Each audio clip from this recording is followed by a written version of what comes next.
Okay, it is our final session of Children of the Eight-Legged She, our second series in our We Hunt the Keepers campaign for Dungeon World. Can you guys hear me okay?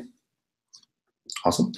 I'm going to put a link to, does everybody have all the folder links and stuff? Is everybody in there? Does anybody need it?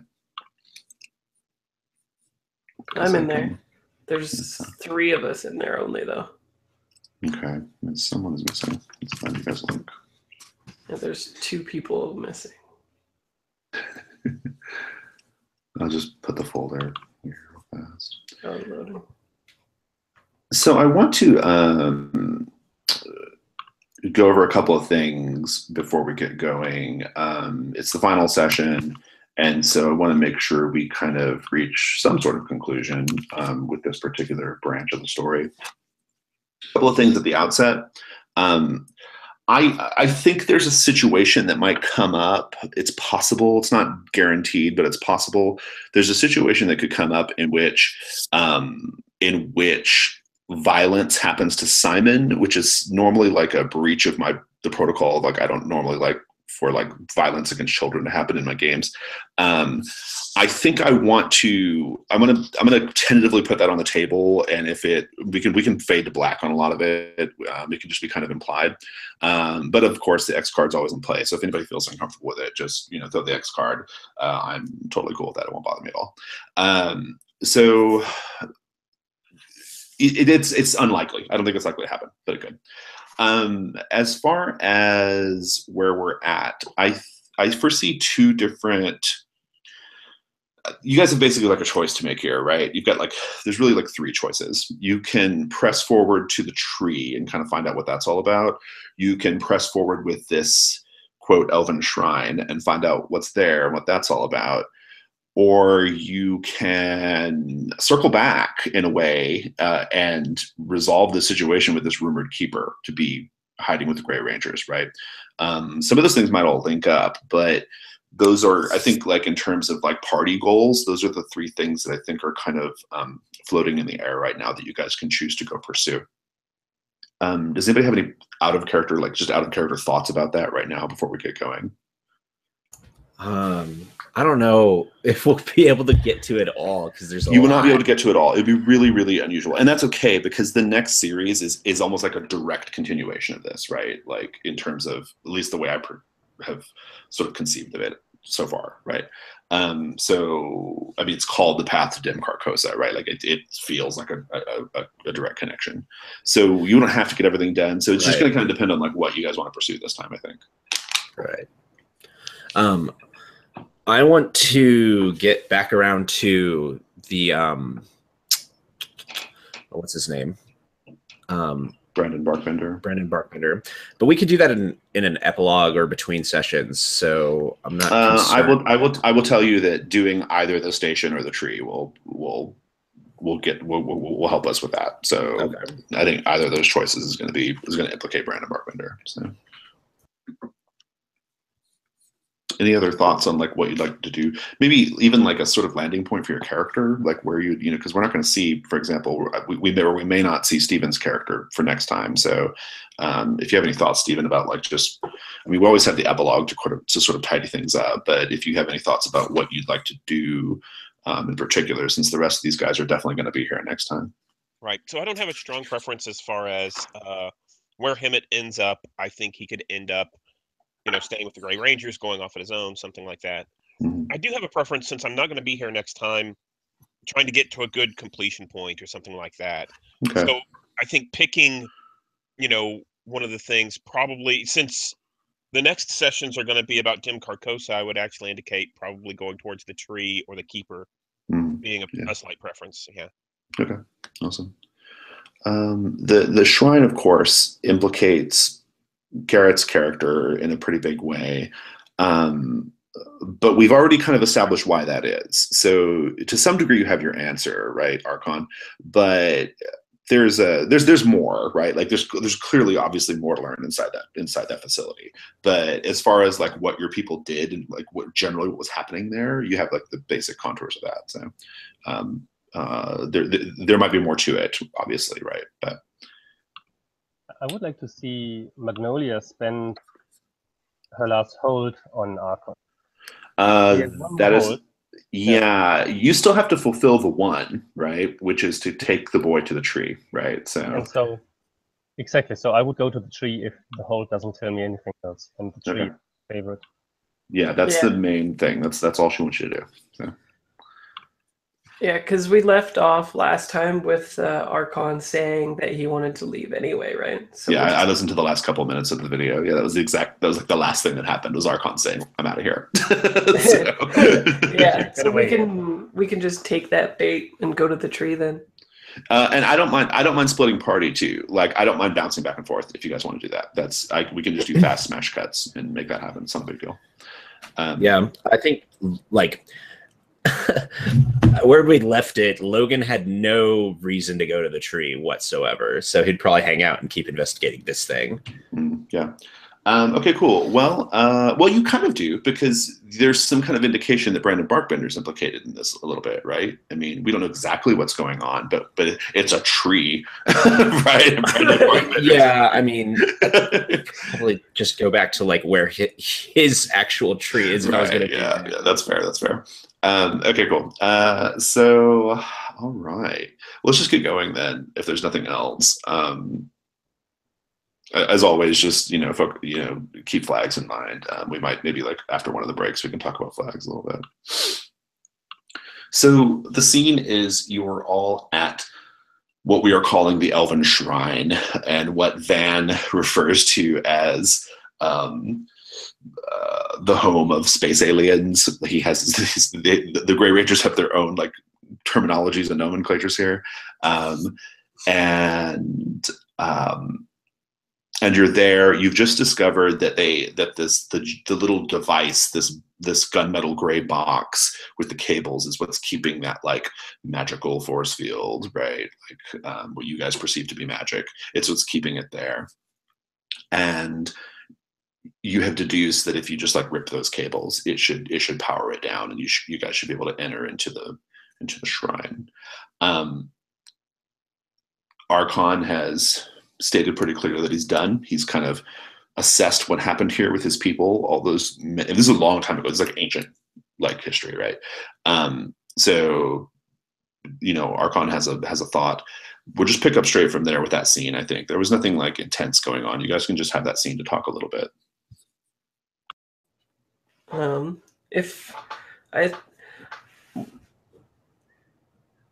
Weary knows something of buried past, so if Archon wants to leave it alone, then Weary is willing to go along. Let's go. Okay. We're done here. What about Hannah and Logan? I think that Van was wanting to leave regardless. Is that correct? Until you guys discovered that box in the ground, right? Yeah. Once you discovered that box in the ground, Van's interest changed and it kind of, what I was trying to hint at last time was that the Grey Rangers had been studying this themselves and could come to no conclusion about how to get inside, and so they just let it go.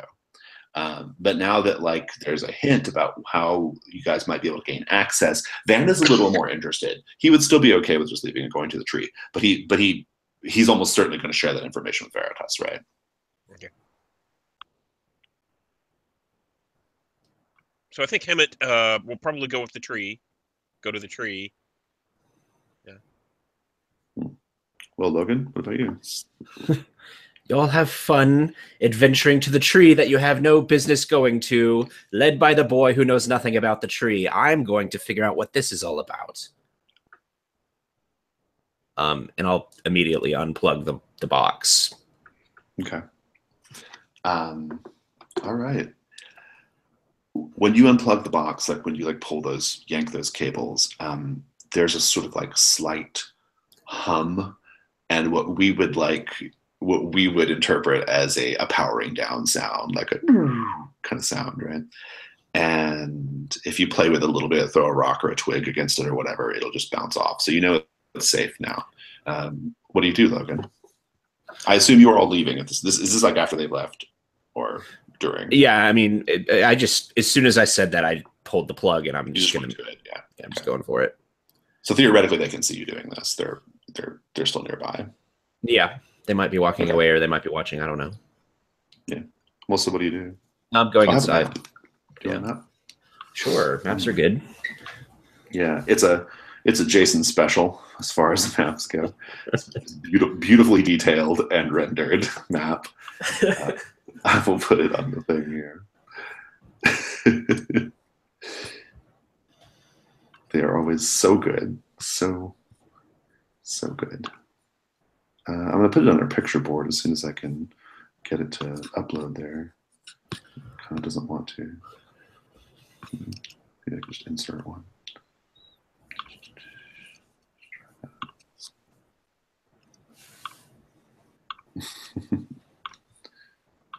Archon is absolutely sure that Logan will follow us in a minute. They are Oh, yeah. they are like soul brothers since recently. So he will There's our definitely map. come with us. Sweet. Pretty great. Node 1, Node 2, Node 3, Corridor 1, Corridor 2, Corridor 3, Garden as well. You may not be aware of that until you actually go inside, though. And then there are doors. There are exterior doors on each of the nodes, and so that's you'll be aware of that. Like they look strange to you, but they're clearly doors because of their shape, right? Of the portal. So. As you're all leaving and as you're watching Logan continue, yank these cords and continue his work with this shrine, what is everybody thinking? You guys just like, good luck, Logan, or what? I'm kind of intrigued by maybe Weary helping Logan, and it's sort of like a self-fulfilling prophecy thing, right? Like we just placed all this importance about him being like, oh, people shouldn't leave kids or whatever, and then he goes and leaves the kid, and then maybe something happens to Simon. I think that would be good symmetry for the story even. I'm kind of into that, and something bad may happen to Simon. I mean, it's probably not good. This random person, this random kid you picked up in a bar, being taken to deep into the forest at the as a result of the dream ramblings of one of your companions. So there are a lot of reasons to suspect this is not good. And I'm still very curious about how come generally you're all kind of okay with that. But you must be so inured to Archon's weirdness that you're like, well, okay, whatever. Yeah, that's kind of why Logan has jumped off at this point. It's just like, it's gone beyond the pale. This is ridiculous. And I'll even try and rope Weary in. I'm like, Weary, come on. Look, dark passages. Who knows what could be in there? I think Weary smiles and he looks at Hemet and he says, make sure that Simon comes to no harm, and I'll do the same to Logan. Is that a deal? That sounds good. Is Logan not going to join? We'll pick Logan and you back up on the way back. It'll be fine. Yes, I'm sure it'll be terribly interesting looking at a tree. Something that's worth noting that you'll learn from Van, just assuming there's lots of sort of side conversations going on. Something you'll learn is the tree's not far. It's probably less than I don't know. It's probably less than 1/8 of a mile away. I mean, it's really, really close. And that should also tell you something, right? Like why this research station is so close to the tree, right? So it's not like you guys are really, it's not like you're going to two varied and distant lands, right? I mean, you're just one group's going one way and one's staying. So. Yeah, if Weary and I don't find anything interesting, I'm sure we can catch up to you in the tree. Right. Yeah. There could be more traps here. So I mean, it's literally probably less than a 5 or 10 minute walk, right, to get to where the tree is. So. Mm-hmm. Okay. Yeah, I think that I'll tell Hemet I think there might be more traps, and I'm curious about the structure, and I think Weary's also really curious because he just found out about his ancestry as well, right? So he's like, does this have something to do with it, or what? Indeed. Maybe. Well, so Weary. Oh, sorry. Go ahead. Maybe Weary, you can share your mind with me. You can easily follow up later. As soon as you're done, just You know where Should, we are. Yeah, Weary reluctantly outstretches his palm to you. For telepathic contact. Yeah. Telepath. Just like I'm like shaking my head. I'm like, geez, this is so expletive. Like he just privacy. just like, come on, Archon. He just found out that like he's got kindred in this, and he's dealing with that. And now you're gonna crawl around in his mind. It's like a city of glass. It's very interesting to walk around there, but you will never find the true Weary. It's my feeling by now. He's also clear like glass, so there's that too. Just to keep our metaphor going here. Okay, I suppose that's whatever. Let's just have one more scene with the shrine then. Yeah, simile. Thanks, Fraser. Let's just go with the. There's actually a metaphor and a simile actually. So Fraser, or I'm sorry, Weary.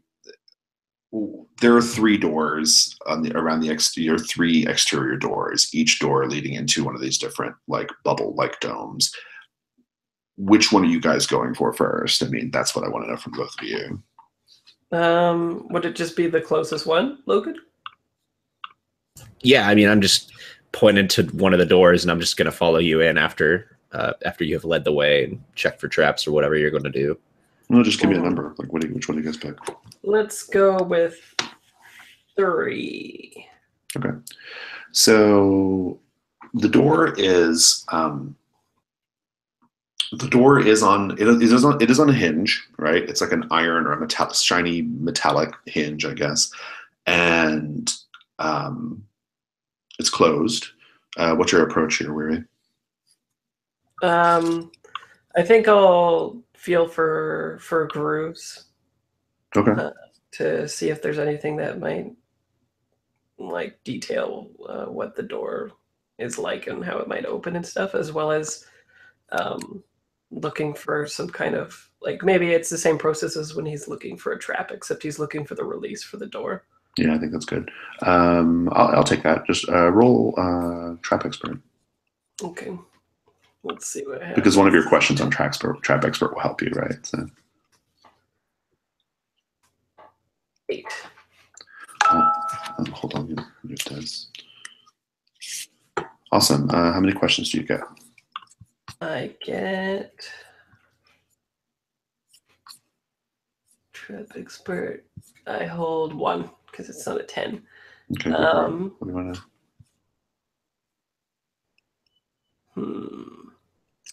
Is there a trap here, and if so, what activates it? There is a trap there. It's not I'll tell you, it's a little unclear, like if it's an actual trap, but there's something. And the reason why you know it is because very faintly, like on one, like sort of like near the frame of the door, very faintly, there is like a little glowing mark, and you recognize it as a form of Elvish, right? And you've seen this before. It's like a sort of like magic. To your eyes, it appears to be like a magical rune, right? Mm-hmm. And so disabling that like is would be a priority, I think. Yeah. Okay. So should I do the move for disabling a trap, or maybe bring it to Logan's attention since it's magical in nature? Right. So Logan, it's not magical in nature. Oh, okay. You think it is, Weary. Logan will know it's not. It's something different. Like so many other things involved with the shrine, it seems like magic, but Logan knows it is not magic. Okay, it's some sort of technology that you guys don't understand. Okay. But it is sort of like it appears to be like set on a little panel that's kind of slightly offset from the rest of the door, right? Like a little rectangular panel offset from the rest of the door. You might be able to just like jimmy it off or do something. Yeah. Maybe I'll take my dagger and try to play around with that. Yeah. Just give me the tricks of the trade to disarm it. Tricks of the trade. Oh, also, what is the number that increases your stat from 2 to 3, 18? 18. Mhm. Okay, I'm still 1 away then. Roll 2d6 plus 10 this time. Okay, awesome. What it is, I'll tell you out of character. What it is it's like it's essentially like a little, it's like a little security trigger warning, right? Like if you fiddle with the door without like doing a thing you're supposed to do, and you'll be able to pry that little panel off, and you'll see like a bunch of little wires connected to it, right? These are all strange things to your eyes, but you will safely disable it. I want to know like how you surmise which is the right wire, the right thing to do. I think the other ones are corroded because over time they weren't in use as much. So I just like see the one that is the most clear. I figures the most use, which would be the one that grants access. Ah, good. So you disable that. Yeah, the little rune like blinks away, and in fact even the door like makes like a sort of like pressure valve being released sound, like a right, and it kind of like pops open off the frame. So you can kind of open it up and go inside. This is the beginning of Alien Logan. Or Prometheus, I guess. Don't let anything hug onto your face.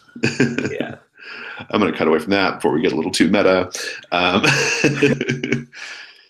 So Archon and Hemet, you go with Van to the tree. And there's Ambrosius. And there's this boy. Who's the other person you mentioned? Oh, the dog. Ambrosius. Oh, the Riding dog. dog. Oh, the riding dog. That's right. Yeah. So you're all you're going. It's a very short walk to the tree, and Van says he kind of pulls you aside, Hemet, because you guys have a relationship, right? And he says, I've overheard bits of your conversation. Why is Archon so determined to bring that boy to the cerulean tree? I'm not certain. You will notice, incidentally, Hemet, while you're having this conversation, you'll notice that the sort of like pinkish color in his face seems to be melting away and revealing the clear skin beneath, and the bone, and the all that stuff. As you guys get closer to the tree. I tell him that basically, Hemet replies, so, the ways of these people are strange to me, but Archon has a higher power that speaks to him, and we follow some of those directions so that we can make the world a better place. This boy was marked by this higher power, and now we know his purpose is to come to this tree. He will teach us something about what's going on, I'm certain.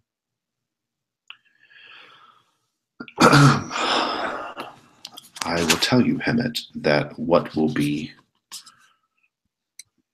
if I intuit correctly what is going to happen, there is going to be something very disturbing that Archon is going to do to this boy.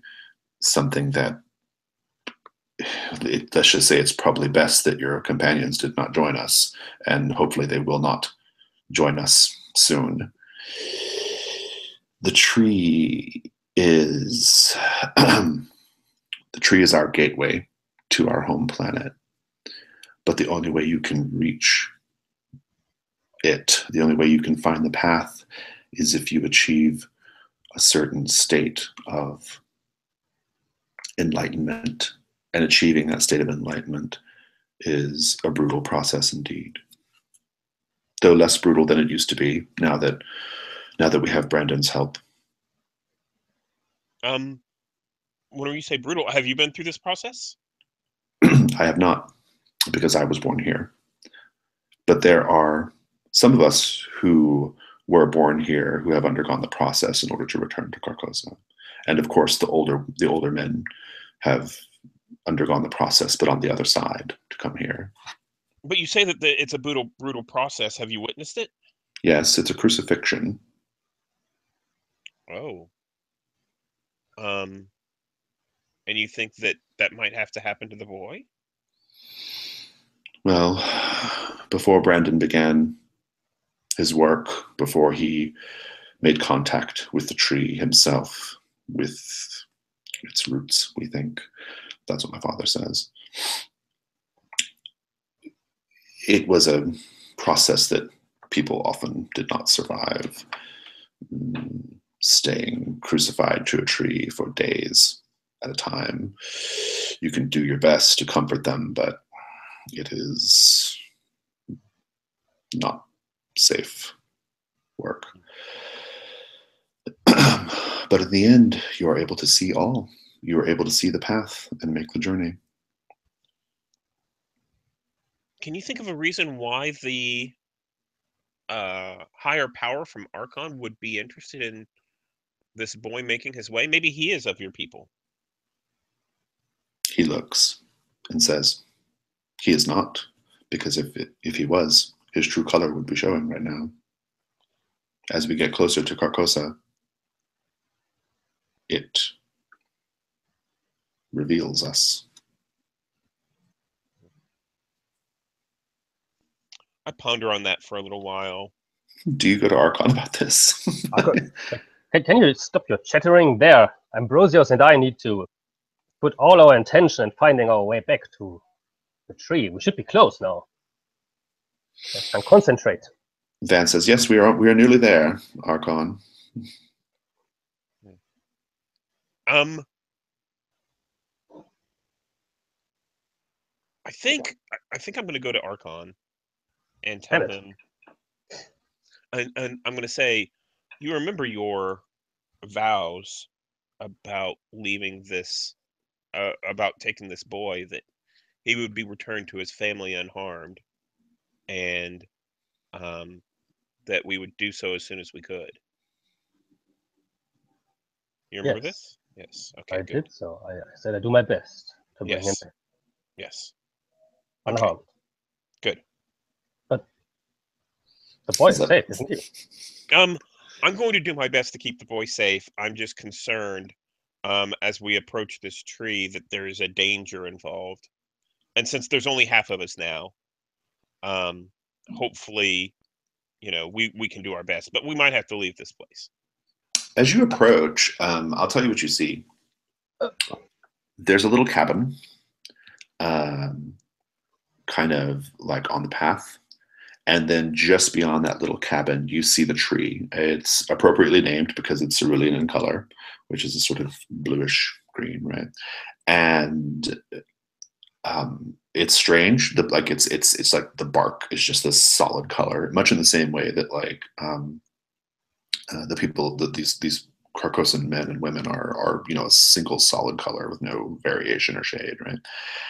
And there are a couple of people wearing the gray cloaks and hoods of the Gray Rangers, kind of chatting and milling around like between the tree and the cabin as you approach. I'll give you discern realities as you approach him, since you said you were kind of looking out for trouble. Mm-hmm. Discern realities is wisdom? Yep. That's an 8. Okay. Go and think about your question. I'm going to cut back. All right. Let me take a look at my notes real quick to see what's in door number 3.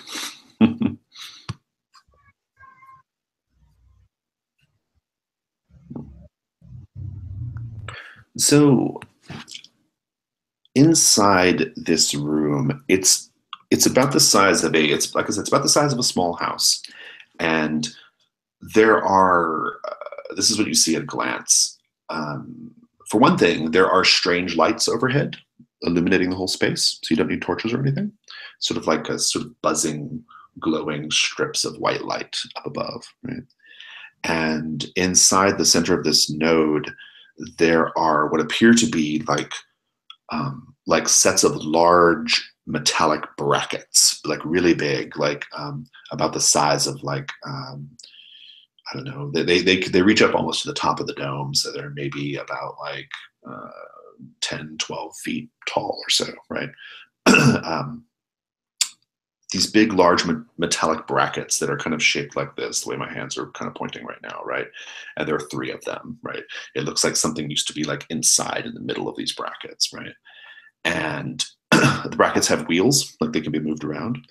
And they have a number of like other silvery boxes and other like cords and wires and bits of machinery around them, okay? Logan, what do you do? Okay, so you're saying that there are these, it's like a large, like almost like a crane game arm, like on the ground? Yeah. On the ground, like pointing up as if, like it looks like a hand, as if it should be holding something, right? Okay. Gotcha. I'm trying to discover the purpose of this place, like just looking around at this and that, taking whatever can be inferred from the things that are around here. Give me a DR first, and then maybe a follow-up after that. Okay. Snake eyes. As you walk inside, as you walk inside, mark an XP. As you walk inside, you hear a sound in the air. We would know it as a sort of like robotic voice, right? You can't at all understand the words that it's saying. It's saying them too quickly. And you might be able to pick out little tiny bits of like something that sounds like Elvish that you've heard before. But otherwise, whatever it's saying is completely beyond your understanding. I will, however, tell you out of character what it's saying. I just have to find it real quick.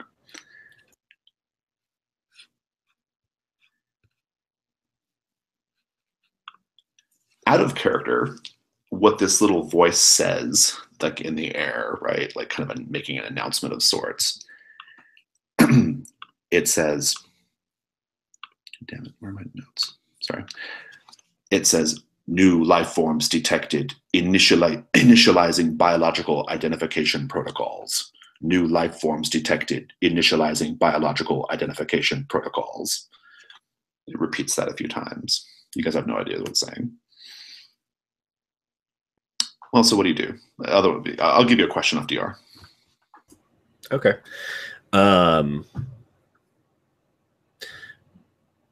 What here is useful or valuable to me? Yeah, there's like a little bench. There's a little bench like along on one side near one of the big metal brackets, and on there is what appears to be like a little book, an actual like little log or record written by hand. Okay. I'd pick it up and see if it's in a language I can understand. It's in a very strange form of Elvish. You might be able to like make out something. Do you want to begin researching it or looking through it?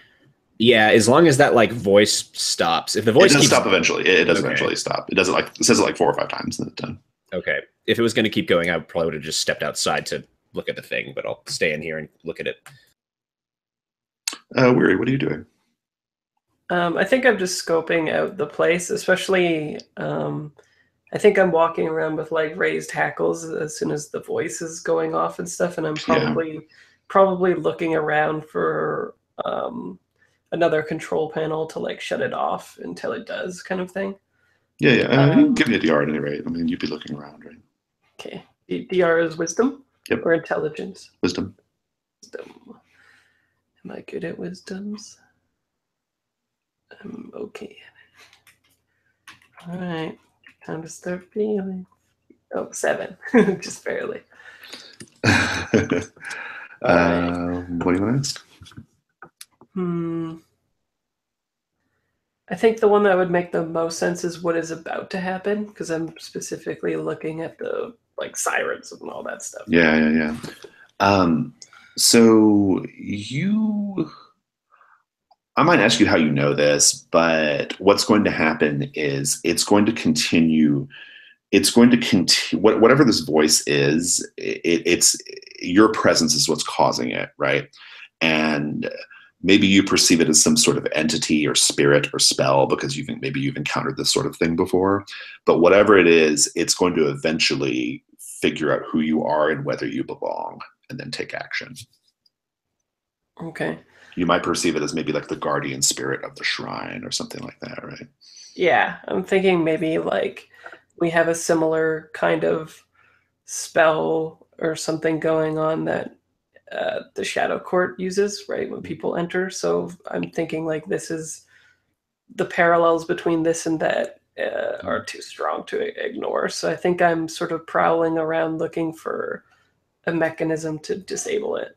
Do you say anything to Logan about that?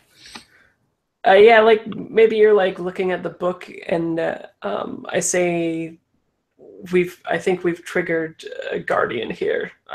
We need to find and disable this creature or device, whatever it is.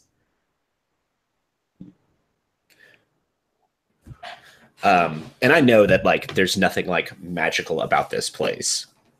Yeah, you definitely don't get any kind of sense of magic, right? Like it seems like your sensitivity to this sort of thing should be ringing at least, but like there might be some sort of like low level sort of the sort of natural magic of the earth or whatever around, but nothing like in this space. Like this space feels cold and dead in that way, right? Yeah. But it does seem like alive with electricity.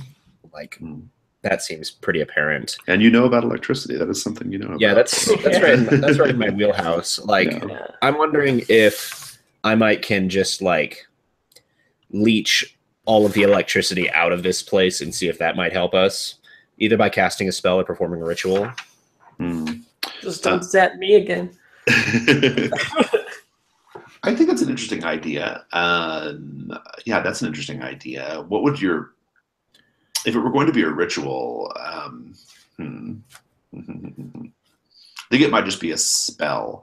It might be a spell, and I think it should be a really dangerous spell, right? Like I just think it's a big ask, but yeah, I think it's doable if you give me some good fiction here. Be thinking about it. And if you decide not to go with that, Weary can give you a follow-up, or maybe even Weary's follow-up looking for some kind of panel or whatever similar to the one on the door might be able to help you with what you're doing too. So, but we'll come back to it. Archon, your little group is met by a woman wearing the cloak and hood of the Grey Rangers. Her skin is perfectly yellow, and she has a pair of men with her. One is blue, and one is green, and it looks like they have like taken stage makeup and just a single color of stage paint and like just smeared it on their skin, right? But it is very much the color of their skin. And she comes up and she greets Van, and Van explains that you have business with her. And she comes up to Archon and she says, "My name is Vara. I am the Grey Ranger responsible for tending to the cerulean tree. Why have you come here?" I see these three, and I see their colors, and they remind me of the colorful creatures like Archon is always talking about, because the colors are strong. The colors are painted, but they reflect something from the spiritual world upon these people. So I'm quite shocked when I see them, especially in this combination of colors.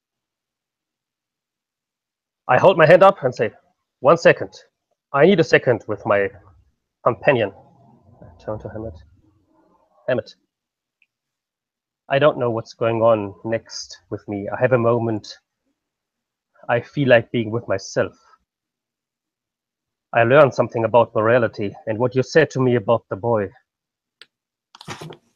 helped me to take care that he gets out here safe, because I'm not sure if I can fulfill my promise to the father of this boy. Oh. Then I turn around again and look at the three rangers. Yes, we are here We are here and we brought somebody with us. She says, yes, there are several of you, in fact.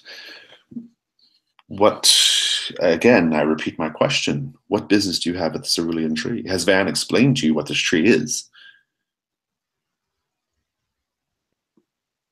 And I get confused again. My mind is again torn apart by two directions, by two spirits in my mind at the moment. And I look to the boy and say, I brought him!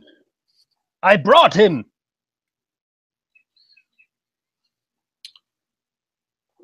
Simon is like really, really like, he seems really scared. Like, I think you guys say a lot of things out of his hearing, right? And now suddenly it's like, oh, you brought me? What? You know, he's kind of freaking out. He looks scared, and Hemet, he runs. He turns and bolts away. What do you do? I go after him. Okay. And call to him and say, it's okay. No harm will come to you. We will, we'll make sure it's okay. Don't, let's see what's going to happen. He says, you're chasing him, right? Like, he's got longer stride than you, right? But presumably you're better trained, right? Mm-hmm. So you can, you're calling to him, and he says, and he kind of, maybe he like slams up against a tree, you kind of corner him a little bit, and you're a little ways away from the other group now. And he says, sir, Mr. Hemet, I don't know what kind of deviltry this is, but I feel like I have been lied to. My father was told that you just needed someone to help you make and break camp, and this is entirely different. I don't know what this is about, but I saw bloodstains on that tree. What? I promise you will be, protected. And how about Ambrosius is fast, and he will carry you far, far away if something happens, and I will stay to protect you. We need to see Archon's visions tell us about things that are important.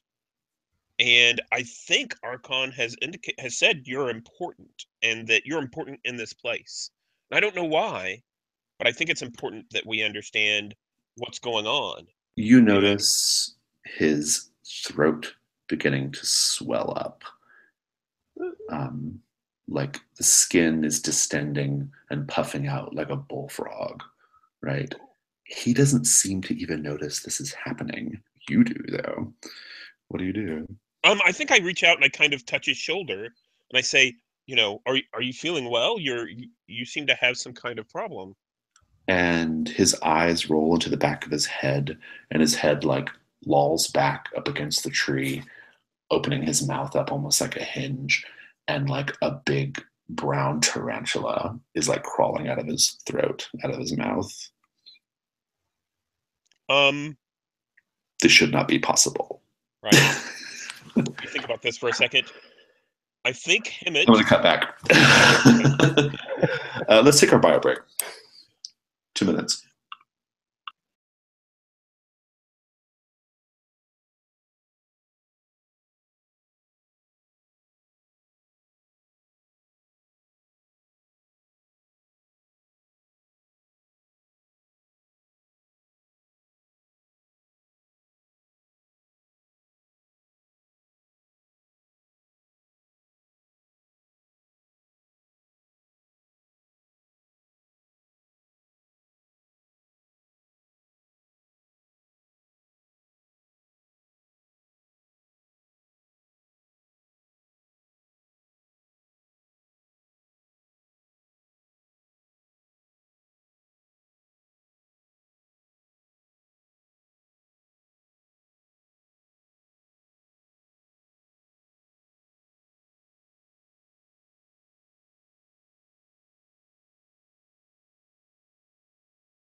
Okay, waiting on Stephen and David.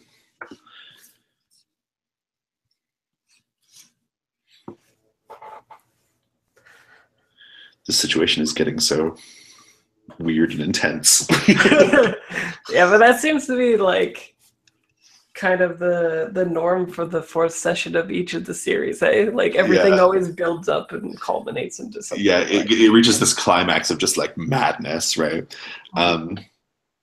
Okay, so Weary, give me a discern realities with a +1 for following up on your previous one. Okay.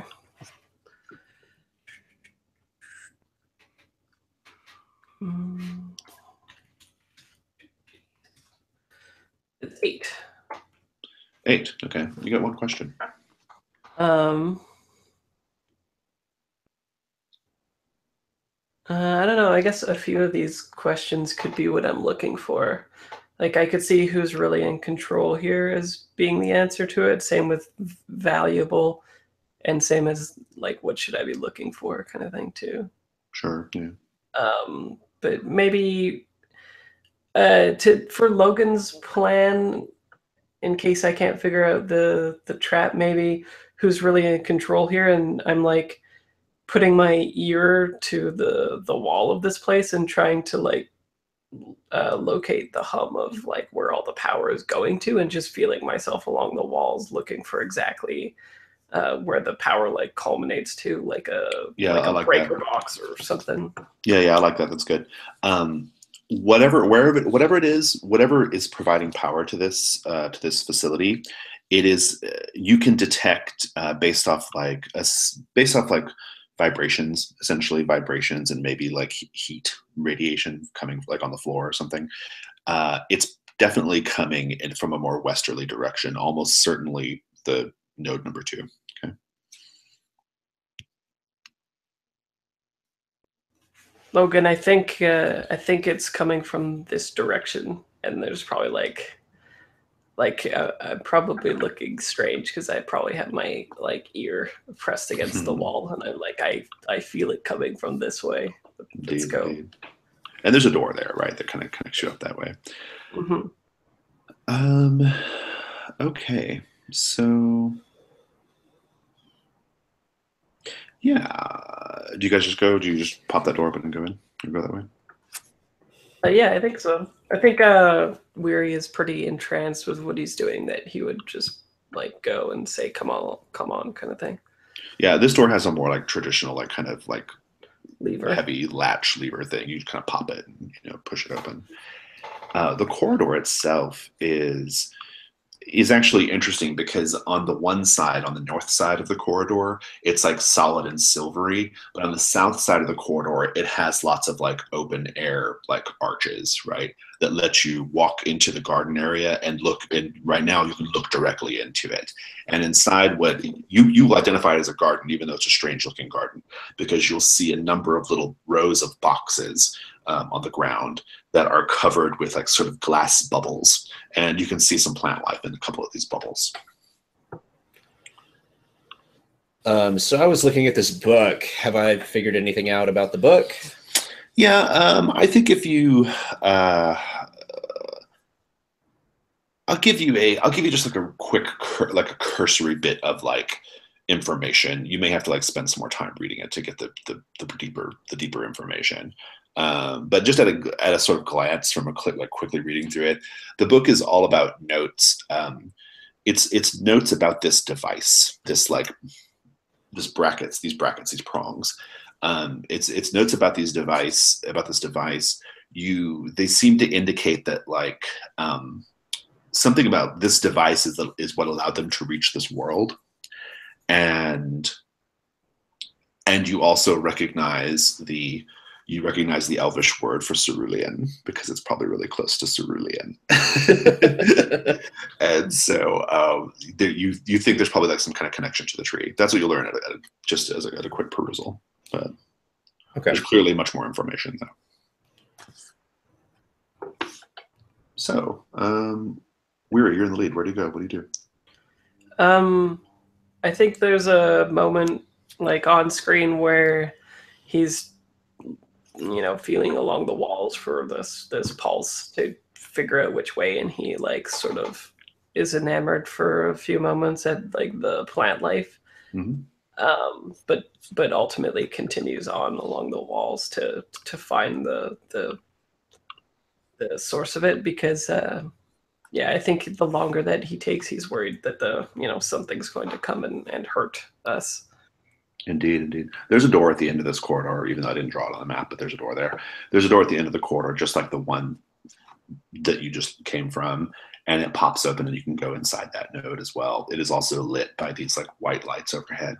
In this node, at a glance, what you'll see around the room, there are 3 large glass tanks filled with maybe water, but it's some kind of like liquid, okay? Filled with some kind of translucent liquid. It seems a little thicker than water, maybe like an oil or something.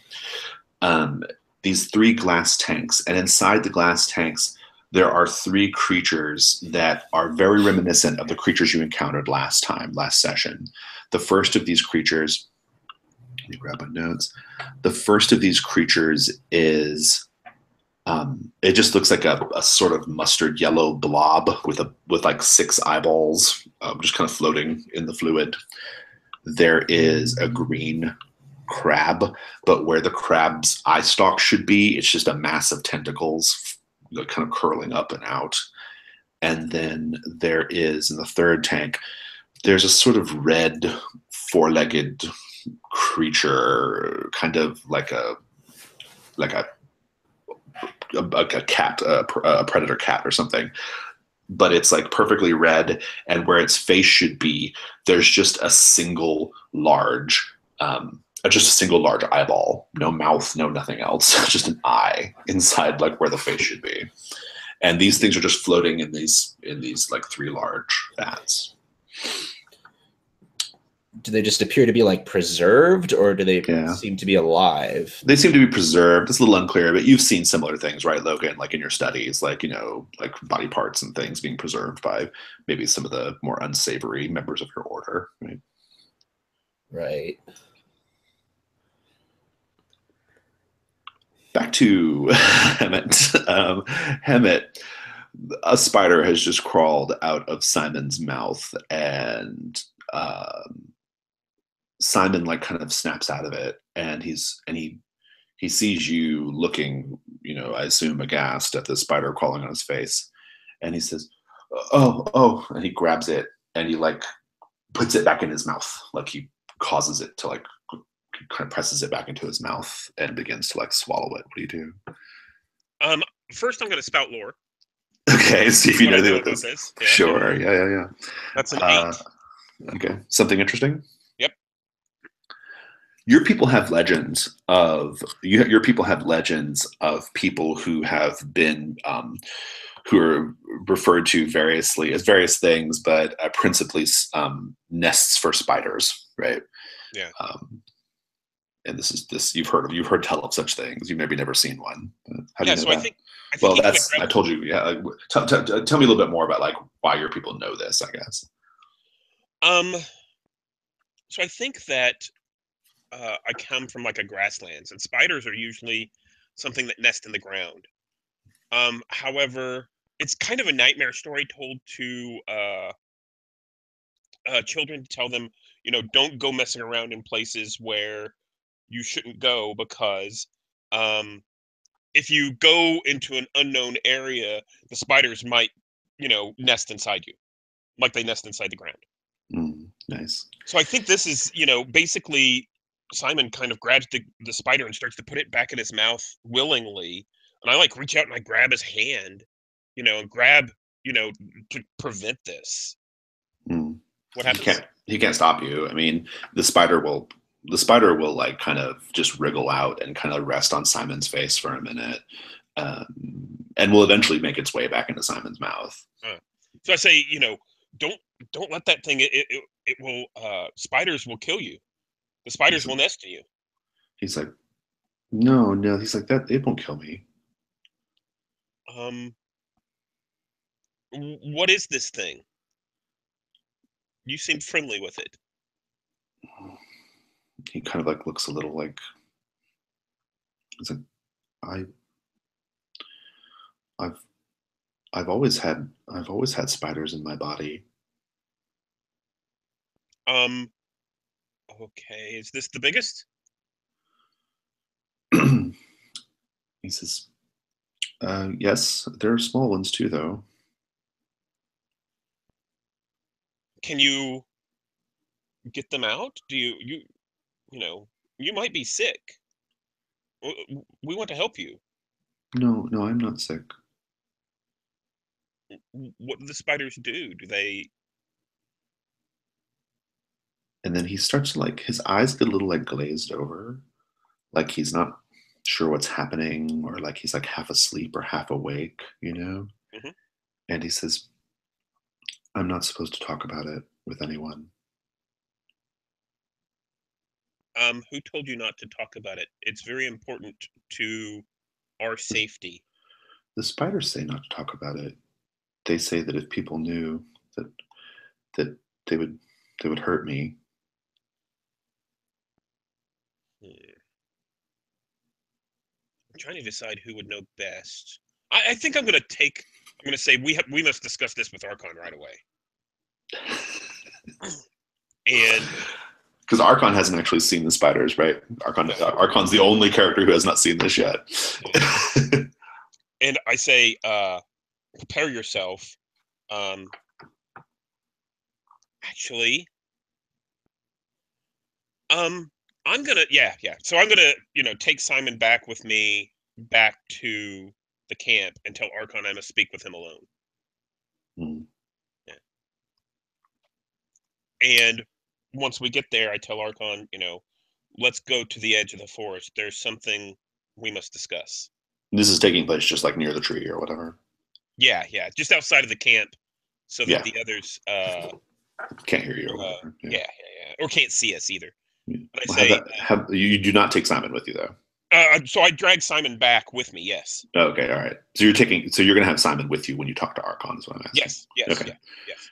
Well, so yeah, you can find some private time. I mean, Van and Vara have no interest in spying on you. I tell Archon, I said, there's something about Simon that I did not know before. I don't know if you do, but he is infested with spiders. And they talk to him.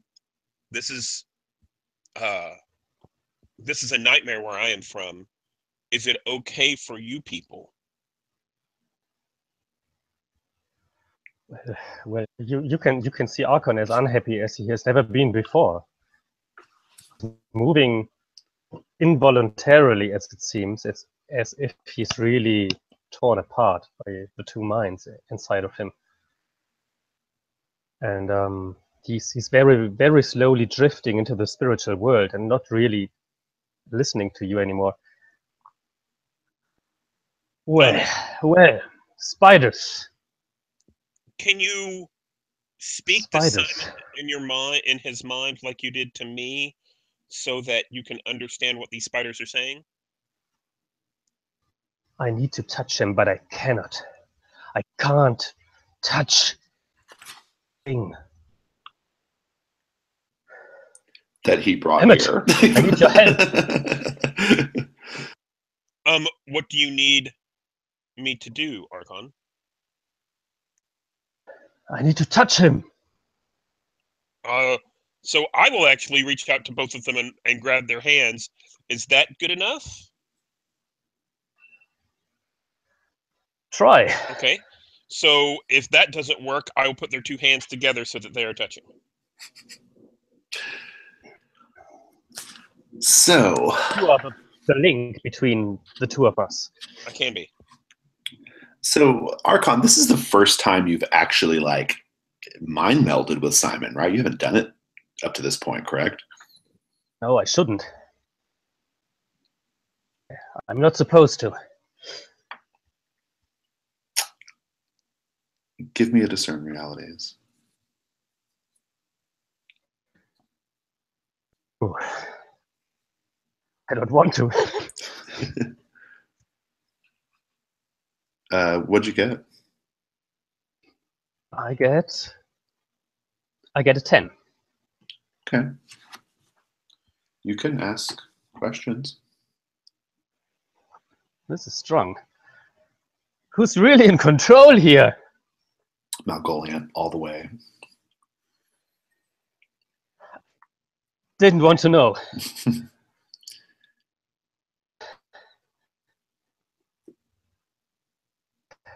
Is about to happen. Malgolian wishes to gain a direct access to the planet Carcosa. And All so right. she will urge you to make the boy undergo the process with the cerulean tree. The process.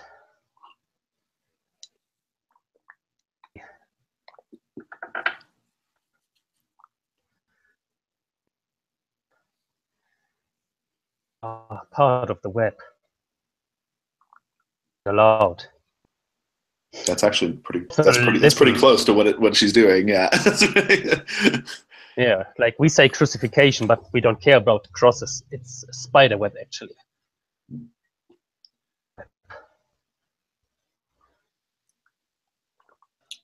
you have one more question? This is not good.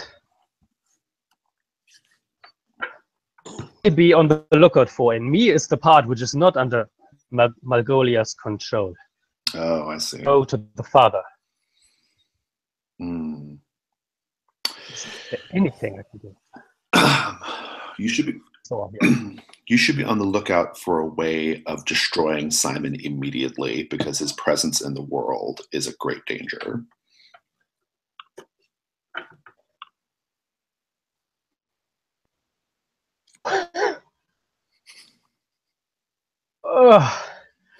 I think Hammett, because you were our spirit link, aware of all the answers. Is that true? Sure. I think that's okay. Between us, you were in line. And I think a lot of this came through in a vision of the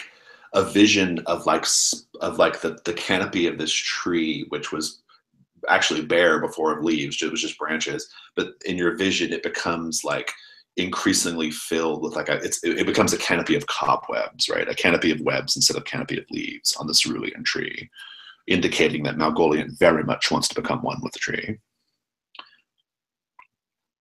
You said it's a canopy of leaves? No, it becomes a canopy of cobwebs. Cobwebs. Okay, yeah. Okay. So I have an image that basically Archon is aware of the spider, and it might have been what's been directing him. Mm. And with that last answer, I think you asked what you must do. And basically it was that Simon must part from this world because he is in danger, something like that. He is a danger to this place. So I think that's the point where Hemet kind of breaks the contact. He whistles for Ambrosius and shouts for Van. Mm-hmm. Van, to me! And then basically, as soon as Ambrosius comes, he puts the boy on Ambrosius and sends him ahead. Go find Logan, go find the others. And he rushes off after Ambrosius. Hopefully, Ambrosius is a little bit faster. Before all that happens, I'm going to go ahead and spend my last hold from Malgoliant to urge Archon to keep the boy here and crucify him to the tree. Telekinetic strike against Ambrosius. Against the dog? I'm going to cut away.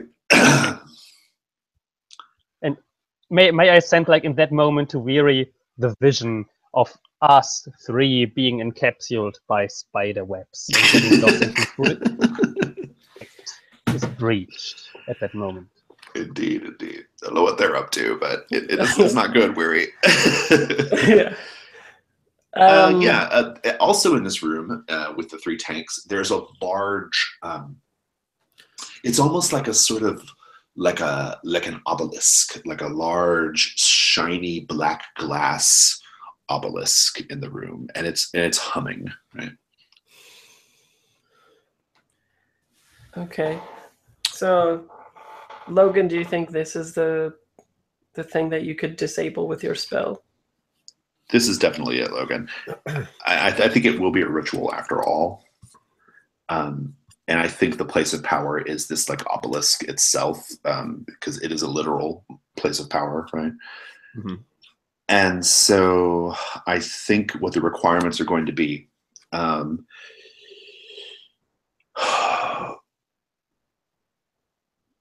you're going to risk danger. Okay, so basically what's going to happen is the only way you're going to be able to like draw the power out is to draw it into your own body, right?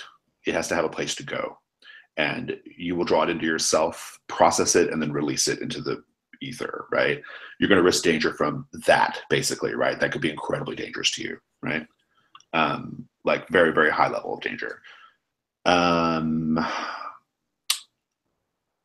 It will be that ties into the unreliability of it. And then I think you're going to need help from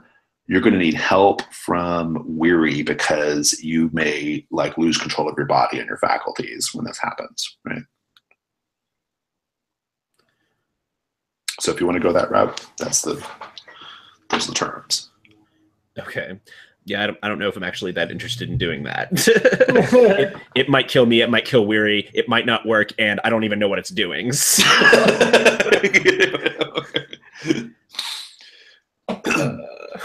And yet it is the fictionally honest answer here. Right.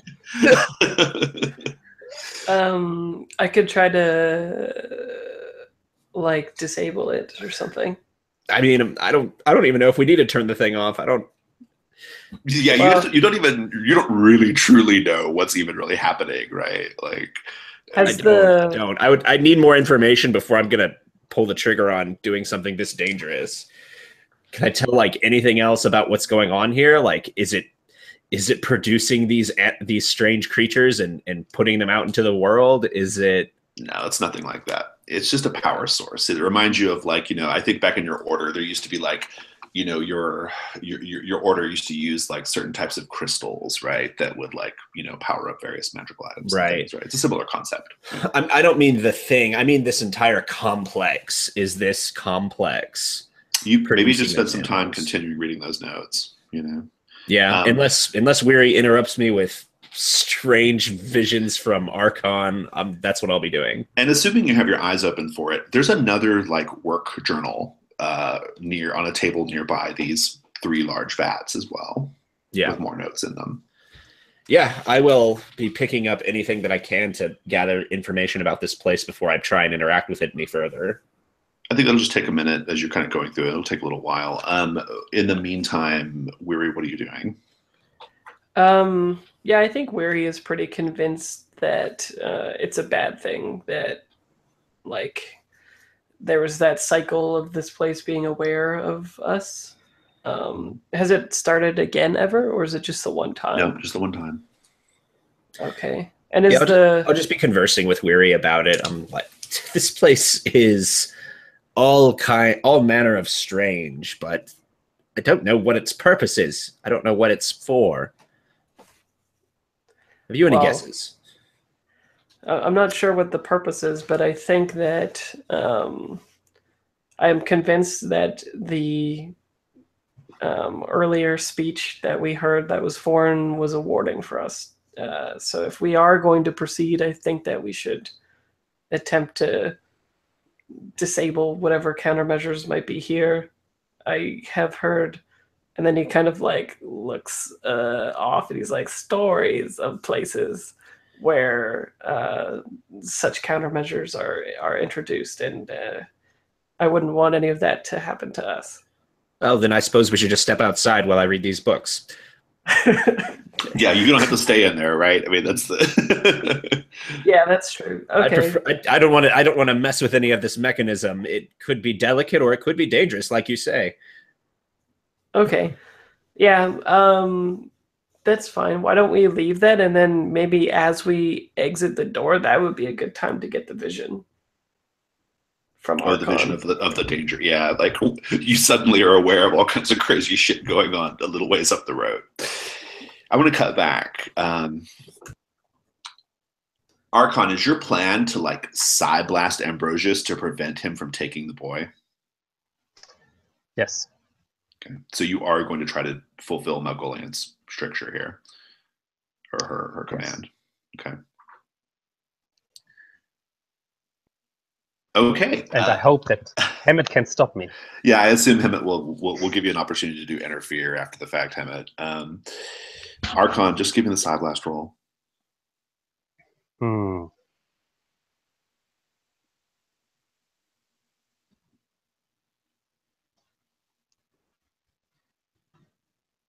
And it's a 9. So interfere can bump it down to a 7. That won't matter. What happens on a 7 to 9? On a 7 to 9,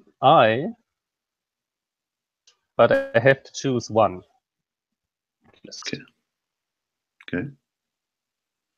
I should note that it is a forceful and messy weapon, which does not bode well for Ambrosius. Either for the boy, no. And, or the boy, that's true too. It could all be bad. Yeah, I think I'm overwhelmed by psychic feedback and stunned. Because this is definitely not what I was trying to do. I think, but I will keep that up for another scene because I'm too likely attack another fellow of mine. I still have preparation from visiting the city where I was like watching for a whole week the court decisions in the town and learning a lot about morals, something which is not something my people are specialized in, morals. And I think I need them urgently, morals together, not killing anybody. So just to mention. Psy Blast. Telekinetic strike. Telekinetic strike flies out. Hemet, you perceive it as just Ambrosius yelping and Ambrosius and Simon just going flying, just flying off into a copse of trees. What do you do? And Archon like collapses basically, right? So Hemet takes advantage of this. As soon as Archon is kind of distracted, I see Ambrosius kind of whimper and go off flying. I see Simon go off flying. I follow Simon. He's the most danger here. And try to find where he is. You find him quickly because there's a little carpet of spiders like that make a trail all the way to where Simon is in the tree coverage. You can see them crawling around. As you rush up, you will see Simon, he's like up against a tree, and he looks at you and he says, "Hemet, help me!"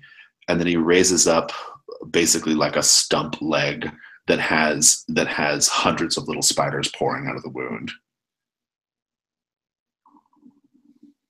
What do you do? Simon, this is beyond me. I grab him kind of in a fireman's carry and run spiders back. Crawling all over your body right now.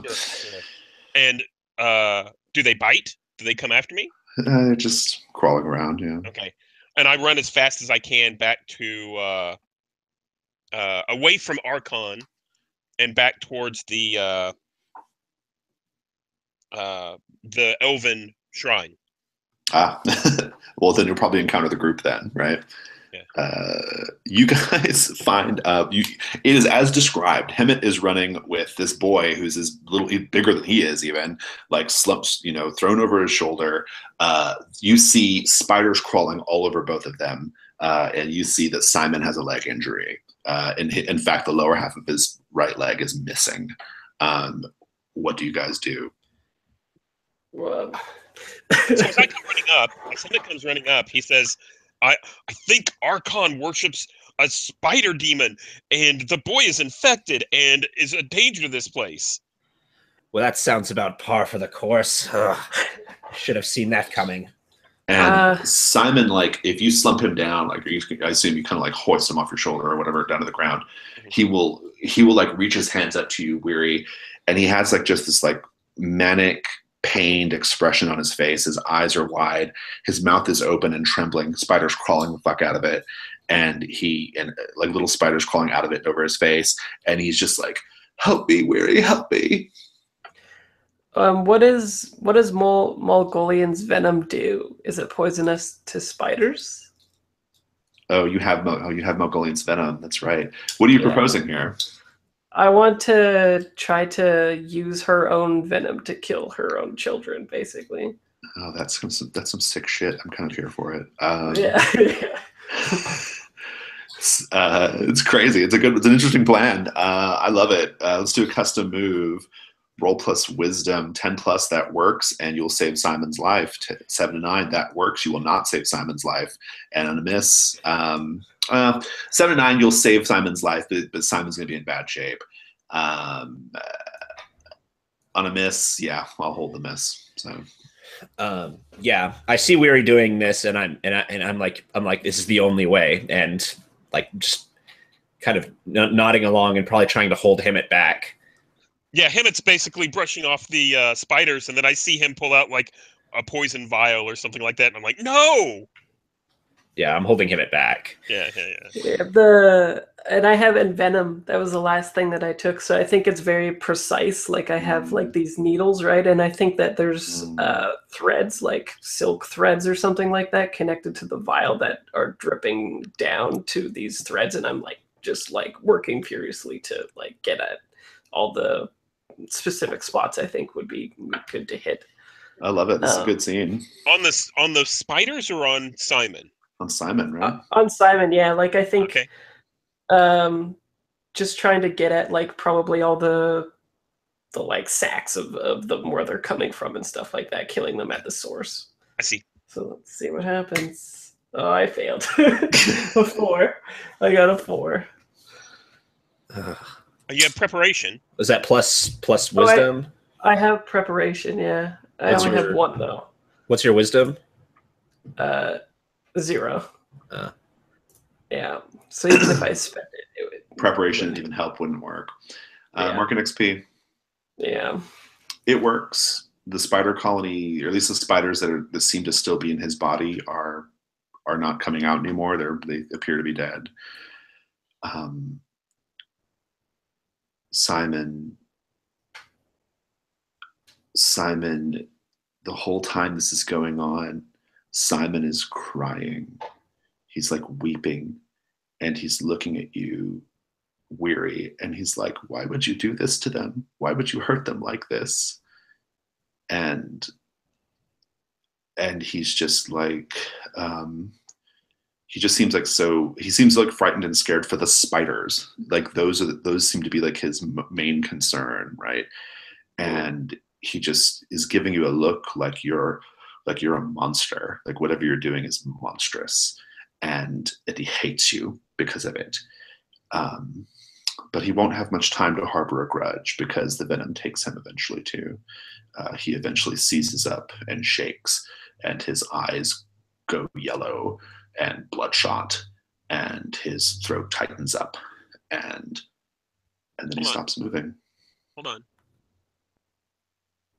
Let me look at my gear. I might have an antitoxin. I think I bought some antitoxin. Let me look. I have 3 antitoxin. Oh yes, I had 3 antitoxin. So are you gonna hold me back, Logan? I think once the spiders are dying and dead, and like the boy might be suffering still, but like the spiders are done, I'll let you go. And I'll like stand like sentry, like waiting for Archon to come stumbling out of the woods, like he inevitably will. So I think that I grab into my pouch and I pull out this antitoxin. I think this is some weird herbs and goop and stuff from. It looks unfamiliar, and I quickly shove it in under Simon's tongue and start saying a few words of prayer, saying please. Defy danger intelligence for quick thinking. Okay, that's a 10. Nice. Describe how you bring him back. So I think that I shove this under the tongue and kind of massage his throat a little bit. Kind of weird, with that big spider. I haven't seen the big spider come out yet, so it's somewhere around. Yeah. And so I kind of start massaging his throat, and I think he starts to cough and breathe shallowly, and I think that's whenever I close his mouth so that he has to swallow the rest of it. And I just kind of shout over my shoulder as I keep my eyes on the woods. I'm like, "You're going to want to staunch his wounded leg now that we've taken care of the spiders." I'm going to cut to Archon for a moment. Archon, you were stunned. I imagine like you just sort of collapsed for a minute, and then maybe in collapsing, I think your eyes open and you find yourself attached to a web, right? Almost like in a crucifixion-like pose, right? Your hands and your arms stuck to this web, and it's a web that appears to be hanging in a vast, inky black void with no end, right? Just void up above and void down below, and who knows even where the spider web is anchored. And Malgoliant is on the web, and you see her descending down to you. And she looks at you and she says, and she looks at you with her numerous glittering, red eyes. Her fur that covers her body, like a sort of wiry brown, right? Wiry and brown in color. And she's just vast, like she could scoop you up and eat you in one bite, right? She says in her pleasant voice, she says, "You have failed, Archon. You have failed, and a number of my progeny are now dead." Not yet. I fear that one of them must have escaped. I will find it and bring it to the tree. No. I promise, Master. No. Your name is forever written in my web of records, my list of names. And wherever you go, my progeny will be watching you. And when you least expect it, they will exact my revenge. And then you snap awake. And then I think while all that stuff was happening with them resuscitating Simon and all that, Weary was like beside himself. And it was probably the first time that on screen we saw Weary show any like great emotion. Like I think he started weeping even. And then since he's combined, like connected to Archon in his mind when all that was happening, I think Weary comes out like right before he wakes up, and his lips are beside Archon's ear, and he says, "You deserve this for what you've done." And then I think I would like to change my alignment to evil, which is deflecting blame onto somebody else. Nice. That's pretty intense. Let's take our break now.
Okay.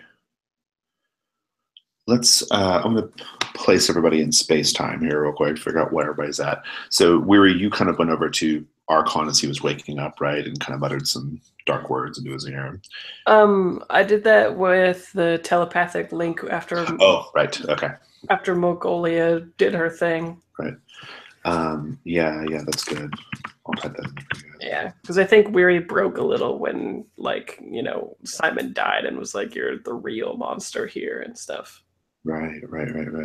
But Simon's not dead now, right? That's true. Simon is not dead now. Yeah. That's true. Yeah, but he still thinks I'm a monster, though, and I think I have a. That's true. Yeah, Simon hates you. Right. Yeah, for what you did. Yeah, and he's the, you know, Weary opened up himself a lot to Simon, so yeah, and I think also the alignment is just a little bit more fun for me. Like right now, it's just like go into danger without a plan, which is super boring. The evil one is the only one that seems interesting at all. And it could be a shaded sort of evil, right? Like maybe it's maybe you're taking on an evil alignment because Simon views you as evil, right? I mean, it could be that, right? Well, yeah, and like I don't think he's evil towards everybody, but I think that like there's a certain kind of evil only caring about the companions that you have and nobody else, right? So. And who is a companion can change as well, as we can see.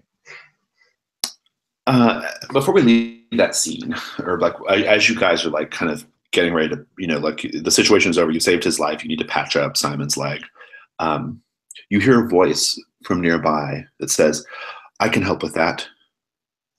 And it's the Grey Ranger Magnus, except he's got, except his face is yellow now. He looks like him, but his face is completely yellow. And he comes to you and he says, I'm a healer. I'm the Grey Ranger healer. I can help you. And he goes and he's got like a bundle of like bandages and things, and like a poultice and that kind of stuff. You know. I think I stop him and tell him, we've been betrayed enough so far. Please stand back, and I'm going to bandage Simon with my own bandages. He says, all right. I meant no offense. I would have jumped in to help you sooner, but I saw everything that just took place, and it frightened me. I didn't know what to do. I was scared. Please, I feel like the least I can do is here, take these, and he gives you some bandages and a poultice. You know. And I tell him, I think that the best thing you can do right now is to tell the Grey Rangers at the tree that there is a danger from the spiders here, and that they should protect the tree. He says, yes, and he stands up and he says, "Do you think it's safe for the boy to be out here? I mean, we should take him back to the lodge. I mean, I have a place where we can care for him to make sure that he recovers completely. This is not exactly a medically sound environment." Right. We will protect him until he's capable of being moved. Very well. I will go and I will go and speak with Vara about what you've told me. I myself was on my way to the tree. He goes off. Before he leaves, I actually thank him and shake his hand and just say thank you for your help. Indeed.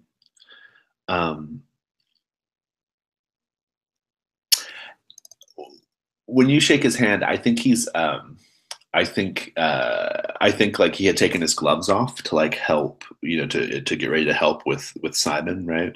And his, you know, yellow hands and everything as you'd expect. You shake his hand, and when you pull your hand back, your hand is smudged with yellow. I don't let him see that, but that's right. Okay. And he goes off to the tree.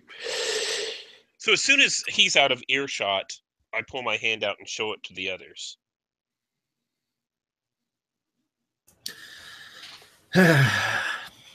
So he's just pretending to be a colored person, I suppose. That's... What would someone have a reason to do that? I have no idea. I'm not smart enough to figure it out. You guys are smart.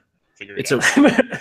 I suppose it's some weird way of trying to fit in with people who don't fit in.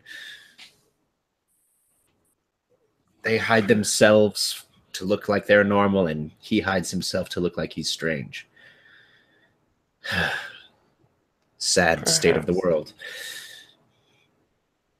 I'm just still on guard. Like, I'm not letting Archon like come near the boy or anything. Also, Archon, you're going to encounter Magnus shortly too, because he's going to be where you're at, right, or near where you're at. I think he's the one who helps you up, right, as you come out of your stupor. And he says, "Oh my goodness!" He's like, "What happened to you? I just saw your friends a little ways back." I have no mind, and when Archon says that, he means it literally. For you. So my mind is still busy with what happened in the spiritual plane with Malgoliant. And when Weary came back to me, so I push him away, fortunately not telekinetically. He says, "Friend, I meant no offense. I just, you and your companions are very, you seem a bit paranoid, really. I only want to help."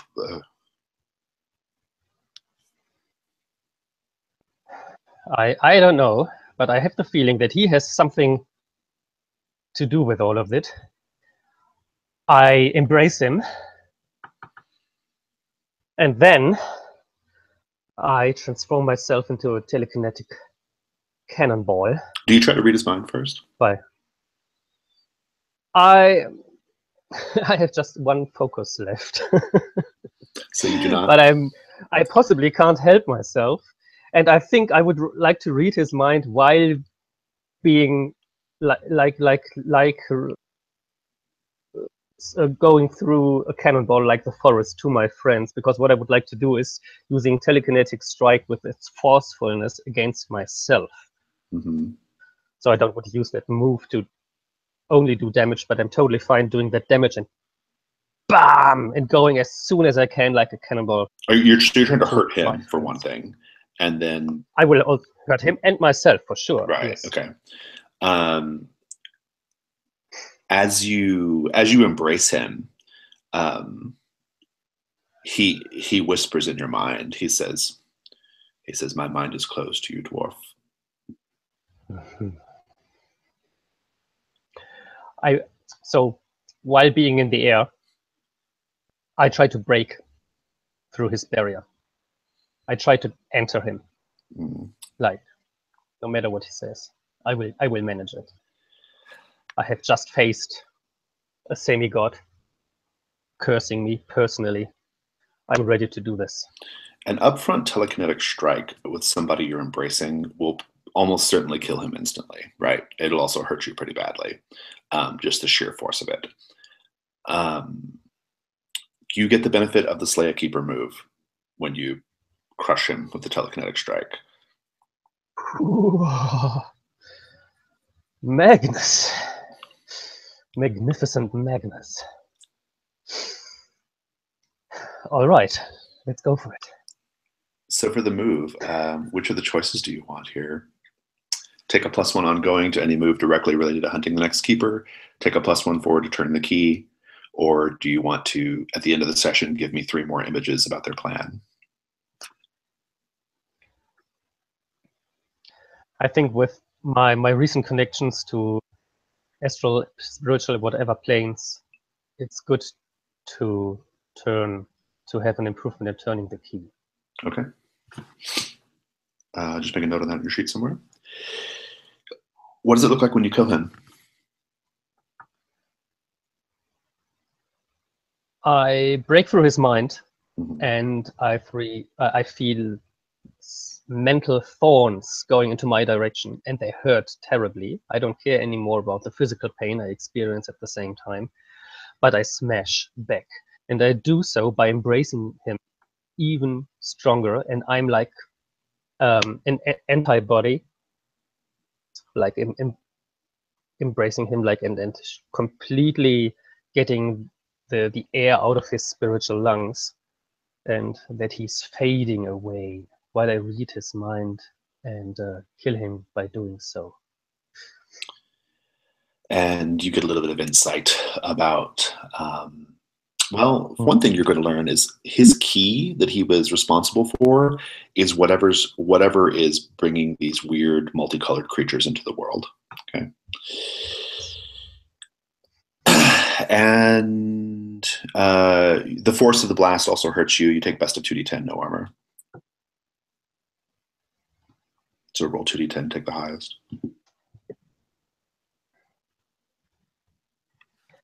It's 10. Okay. Well, so now we're at a bit of a standstill. Keeper's dead. Simon is very, very not in good shape. Certainly not able to travel with you anywhere else, right? At least not for a while. And you have these books, which I assume with some time you're going to begin reading them, Logan. There's the facility. You can go back and continue searching that. You can go up to the tree and maybe try to figure out maybe more about what's going on there. I don't know. But Vara may be willing to speak to you more about what happens at the cerulean tree, that kind of thing. I just want to go around the table and find out what everyone's basic disposition is here. Logan. I think we have a serious problem. Like, I don't think that anyone is like willing to trust Archon at this point, and we might need to deal with that before we figure out like what everyone's gonna do. Well, he has a chip now. He can say he killed the keeper, right? Which was part of your guys' original mission. So that is, he does have that as a sort of like, hey guys, sorry about all that weird spider stuff. I agree with you though. I think that's probably a good scene. Weary. I think Weary is in a similar boat where like he would need a good explanation for Archon, but I think he's pretty distant at the moment because he's like reeling from the emotional blow still, kind of thing. So yeah. What about you, Hemet? So I think Hemet's first thing he wants to do is he wants to make sure that the rest of the party is safe, that, number one. Number two, that Simon recovers and he can get him back to his family. And then number three, that the spiders do not invade this forest, to make sure the Grey Rangers know about this. Yeah. But I think that just like when we have the scene with Archon, I'd like to have a chance to hit his flag for empathy. Okay. Well, so Archon, I'm going to ask you about what you're going to do, but it sounds like everybody kind of wants to confront you about what's been going on. So with that in mind, what will you be doing? Well, when my cannonball ends next to the temple, I lie on the ground, like in a spider web, like with all legs and arms stretched. You're like spread out on the ground. That's not creepy at all. Okay. Looking into everybody's direction, and I'm still influenced by Malgoliant, and I'm so close to release all my psychic powers to kill everybody around me. I'm just preparing while I'm there on the ground. So to be clear, you blew up Magnus, flew through the air, and like just splatted on the ground near us. Essentially, right? Yeah. Yeah, I'm basically like on guard, like ready to deal with him if he's going to give us trouble. And I'm just like shouting at him, furious. Just like, well, I have an idea then. For us to like trust him again, I have that venom that makes you tell the truth, I think. Right? Oh, I don't know. Or an ally at least, so maybe it will act like a truth serum, and then he could at least say like, I was influenced by, the queen, and then we don't have to be like, let's kill a bitch. I mean, I think just a conversation will probably sort this out, right? I mean, you guys just need to get him to calm down first, though. He's freaking out on the ground right now. Hemet, what do you do to like get Archon, snap him out of whatever the hell's going on? Also, I'll mention that Magnus's like twisted, crushed body is nearby as well. Well, And he killed another one. Great. Suppose the Grey Rangers will be pissed at us now. You better do something about Archon fast. So I think that I walk up to Archon and I tell him, and I think I actually slap him to kind of wake him up out of his reverie so he's paying attention to me. Right.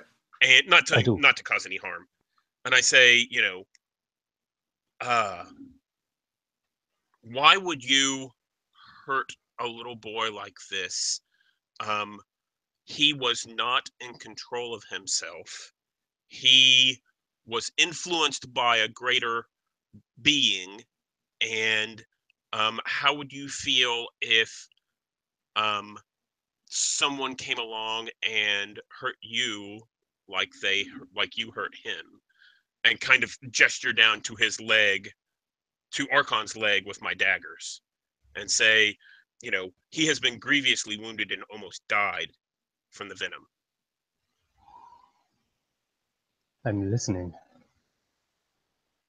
And you see my mind's starting to shake, not my body anymore, which is a good sign. Has Weary used his poison already? The truth poison? Maybe Weary just says he has. Which is good. Yeah, sure. We don't know how these poisons work, but it seems that they reveal the truth in my soul, which is good because my soul was what was suppressed the whole time. I look around, Hammett, and you help me up. Why should I? Don't want to be harm to anybody here anymore. So I don't really trust Weary's poison, but someone else can help you up. I look to Logan, who is ready to kill me. Logan will not help you up. I look to Weary, who has just said that it's my fault, all of it. Yeah, I kind of I think part of the evil alignment change is that he wants to keep the blame on you, though, right? So, Archon, you must explain yourself. Mm-hmm. Why would you hurt someone so badly? Why would you hurt us so badly? She cursed me. The eight-legged she herself. She was in my mind. The spiders have been with us all the time. The boy was no vessel. But you must know. I think that's enough for me. I'm like, God damn it. That's what this is all about. You guys did leave him in the temple when you caved it in, right? Yeah. You let yourself reside with the eight-legged she within her mind too long that she got her claws in you. Why didn't you tell us before? We could have done something about it. And I'll put a hand out to help him up now. Reach my hand out to you, and it's Logan who helps me up. And I feel like certain eight-legged spirits are floating mildly away from my presence. I'll point at the twisted remains of Magnus, and I'm just like, what about him? The keeper. He's a keeper? Check by yourself. He gave me a hint. Yeah, I'll go and examine him. To the key. Is there evidence of keeper in him? That's the thing. There's never physical evidence of it, right? It's always just kind of like you all come to an agreement that you killed the keeper. Like, why do you suspect he was a keeper? He gave me a vision of the keys which open the door to where the colorful creatures are coming from into this world. Oh. We need to find that place. I suppose we do before we leave here. How will we explain this to the Grey Rangers? I look at Weary. I'm like, surely you can come up with some clever lie. Well, you will know that he was false because of he's painting himself yellow, right? I mean, that's, just out of character. Like, that's a good way of saying, oh, hey, look, he was not what he said he was. Right? If you want to hide this, we could potentially put him in the shrine and plug the ropes back in so that the Rangers can't get to him. Well, then they will just search for him for all their days, probably, right? I would say. When Van knows about that box, you guys let Van knows about it. Yeah. And I suppose we should just own it. But since he is a false member, then perhaps that is convenient enough. His treachery was similar to Archod's, except he came upon us physically and tried to take us, and we had no choice but to kill him. That's the way you blame someone else. That sounds fair. Yeah. I think relieved that Archon is free of this evil influence on his life and on our group and on the poor boy. I'm just what are we going to do about Simon? He will need to. He's not going to be able to travel back with you guys, right? I mean, he's way too weak. He's injured. It'll be a while. Mm-hmm. Meaning he's not going to be able to travel back to the village. I mean, you can strap him to a donkey or something, and that'll be fine. But for now, he can't. You guys have got to find a place to put him somewhere for now. Yeah, I'll put him in the back of the cart right now. I have the donkey with the cart here, right, yeah. And we can drag him back to the camp. Okay, that's a nice sort of echo of the first time you saw that donkey cart coming out of the forest with a person wrapped in a tarp, right? Yeah. Uh-huh. Different reasons, right? But what that donkey cart was someone who'd been crucified to the tree, right? being taken back.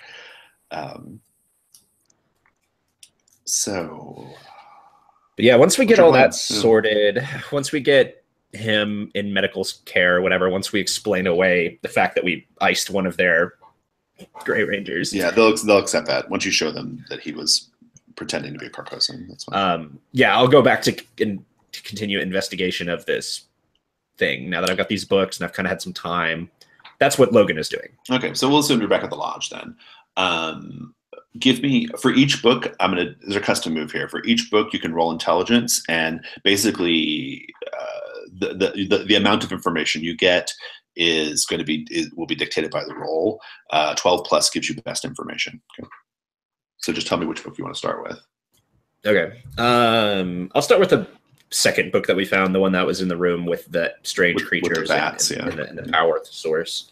Okay. And I just roll plus int. Yep. Sorry. Okay. 9. Yeah, that's a 9. Is there a way that Weary could help being from Carcosa? Weary's not actually himself from Carcosa, though. He's just Carcosan biologically, right? Descendant of. Yeah. Same with Van. Van's not from there either. Ooh, wait a sec. I could get this up to a 10 if I could have leveled up beforehand. Oh, yeah. There's downtime. You guys want to level? Who needs to level right now? I do. We have sufficient downtime. I'm still a little bit away. Are you gonna put your stat bonus on intelligence? Yeah. I've been building that for a little while now. Now it's 18, so that's a +3, so that's 10. You can take it now. It's fine. Okay, so you'll learn. Basically, you're piecing together this sort of weird Elvish to try to figure out the basics of what these notes say, and there's going to be a lot of specific detail missing, but the basic thrust of what you're going to learn is that these elves, these space aliens, as the Carcosans call them, there are more of them on Carcosa. And one of the things they were researching is something that they call the protoplasmic pit of new life. and what colloquially they refer to as a machine for nightmares, a nightmare machine, right? That's the colloquial way they refer to it. But it's the protoplasmic pit of new life. They had, you're also going to learn from your role, there are a lot of like detailed schematics that show you like how to operate this protoplasmic pit of new life. Okay. I see. And so that was one of the major things they were engaged. That's one of the major areas of study they were engaged in. Which means this group of elves must have been on Carcosa at some point, right? Right. Interesting. And that seems to be what part of this shrine, quote unquote, is. That's not, that device is back in Carcosa. The device is back on Carcosa. Okay. Interesting. And do you want to roll for the other book? Sure.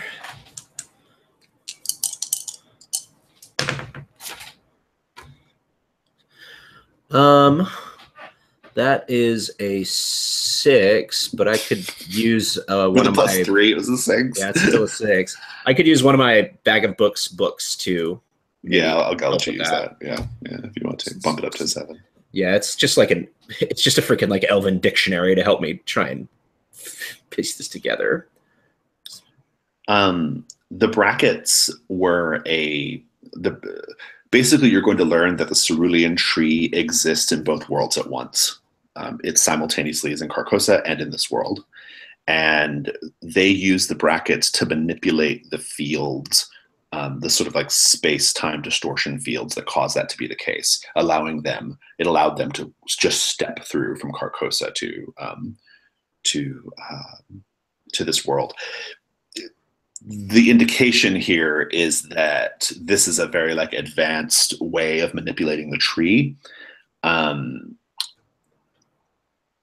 It's a very advanced way of manipulating the tree. The way that the Carcosan men do it is a more primitive way of tapping into that field, right? Yeah. The crucifixion. Yeah, this is a damn sight easier than having a crucifixion. Right. But you can't learn like how the machine works. You learn that it doesn't work anymore, which is why they were stuck here. And you can't really figure out like why it doesn't work anymore or anything like that. So. I see. What was the book that you used? It was just a dictionary. It was just just to help me translate this. Oh, just like an elven dictionary. Okay, good. Yeah. Awesome. Back at camp, I'm gonna go around. What is everybody else doing? Because that's gonna take you a while, right? I mean, the rest of you guys will have like a day or so to kind of do whatever you want to do. Hemet, what will you be up to? I think I'm going to make sure that Simon is taken care of. Mm-hmm.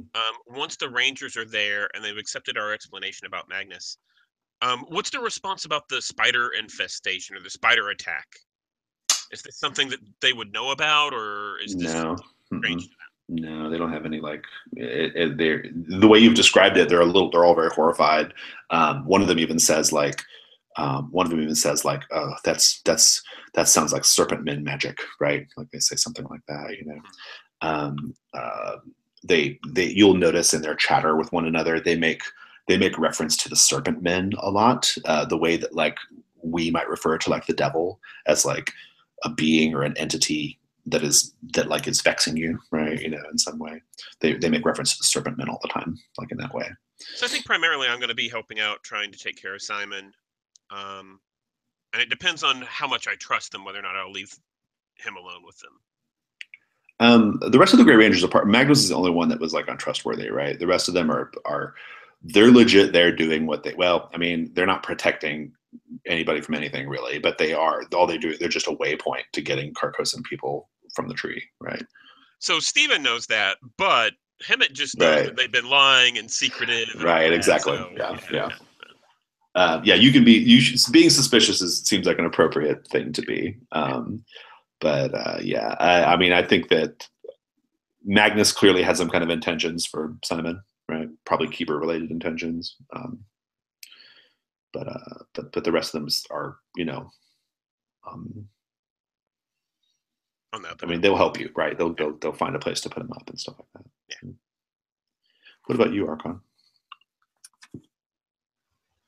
I'm still pretty impressed by all the events of the last couple of hours. And so I need a lot of time to meditate and take care of my wounds.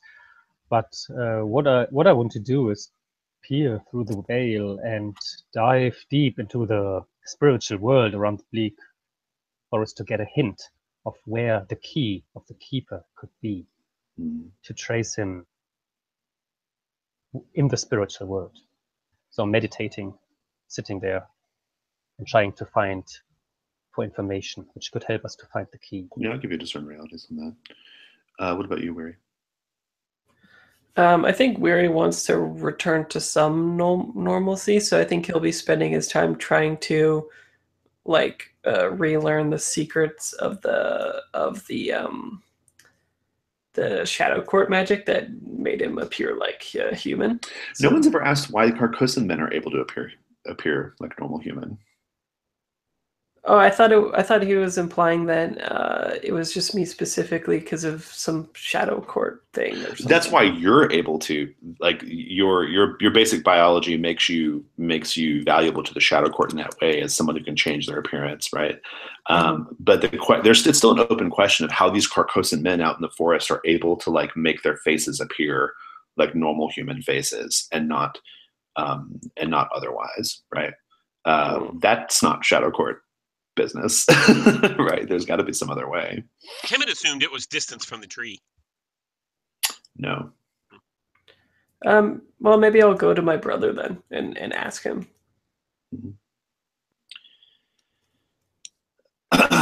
He says, I fear if I tell you the answer to that question, you will think less of us. Why do you? It doesn't seem like you care what I think at all. Well, let's just say I see how much the situation with that boy has hurt you. I see how it's affected you. And I realize that I feel compassion for you. And I wonder what our lives would have been like if you had been raised here. I wonder that too. But I don't think it is my place to judge what you people do here, so I will not think less of you. Give me a charisma roll. Charisma is 2. Good. I got lots of that.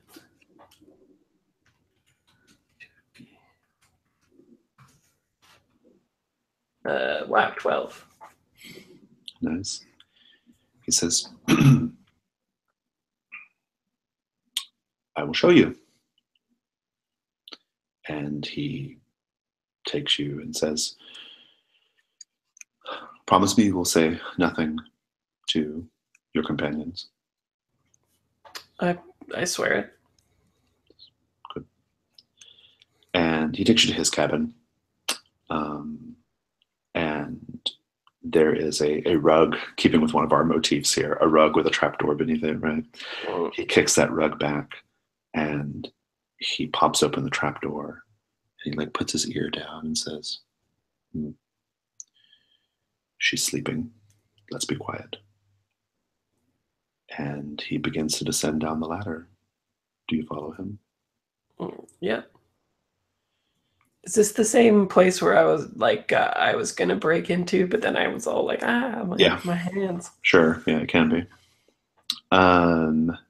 He lights a lantern, and you see a woman, not a Carcosan woman, just some peasant woman, strapped to a wooden table with a number of hoses, or with a single hose coming out of her arm. And it looks like she's got marks on other parts of her body where these hoses might have been attached. And she's very pale, extremely pale, actually. And she appears to be resting, but it's a very feverish, painful, troubled rest, right?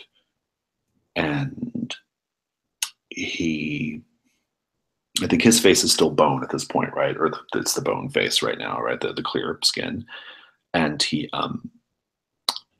he does a couple things with her arm, and he like sticks a little hose into his own arm. This hose, which looks like it's made out of some sort of like intestine, like a pig intestine or something, right? And he fixes it to his arm, and she wakes up, and she's kind of like, she seems a little like weary and very weak, and she says, is it time again? And he just says, shh, shh, shh, hush, hush, and puts his hand over her mouth, and he creates like a suction effect and causes her blood to like be pumping into his arm. And as he does so, you can begin to see like the color, like the more normal human color, come into his face. What is why does it matter to you if you were all the, like, why does it matter to any of you that you look or appear human? We cannot take a chance that anyone would ever see us, even a remote chance that anyone would ever see our true nature. Has this happened before? Is it a lesson you've learned? Yes. A difficult one. A difficult lesson. Why not care for this person better than this? And he says,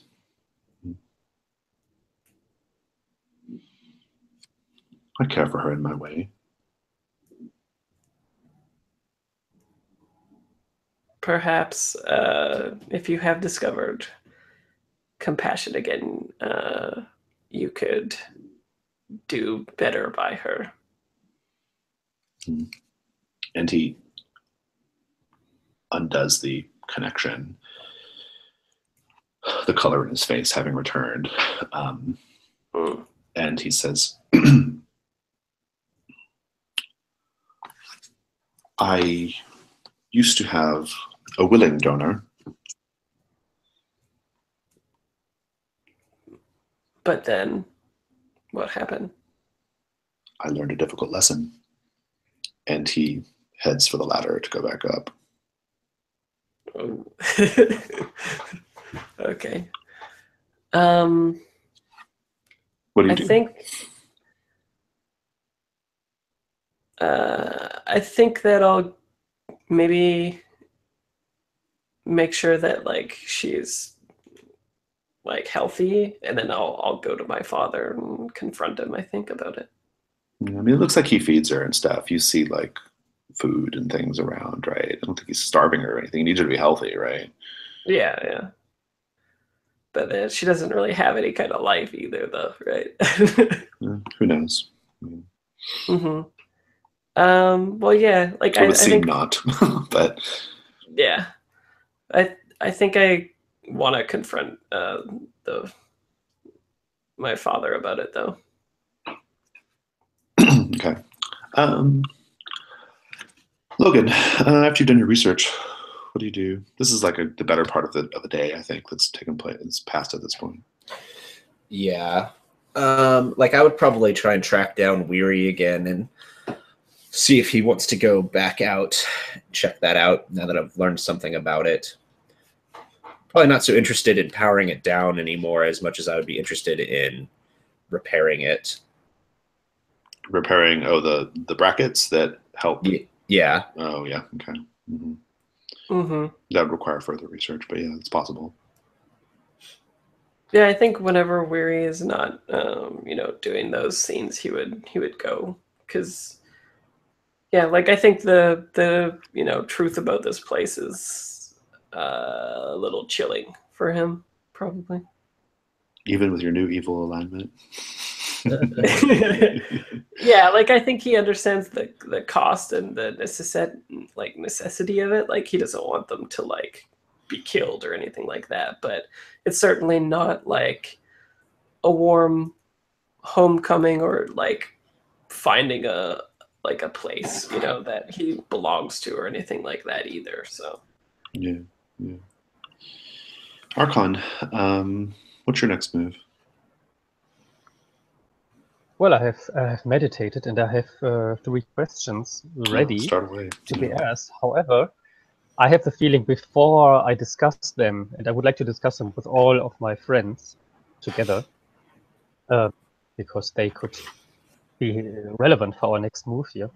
I wanted to go to Hammett and say, Hammett, thank you for bringing me back. Oh, Hammett, we didn't mention it, but Ambrosius was killed by the telekinetic blast. So, Oh, just FYI. I figured that, so I thought that at some point it would be carrying his body back and, Okay. burying him somewhere nearby and all that. Yeah. I would say, that, if I may, I would join you that for the ceremony, burial ceremony. He was a good dog. He was, and he was very funny. Sometimes I liked his jokes. But can you help me? I also want to say sorry. I also want to say sorry to Simon, and I think you could help me finding the right words. I agree that that would be fine, but I think that we should wait.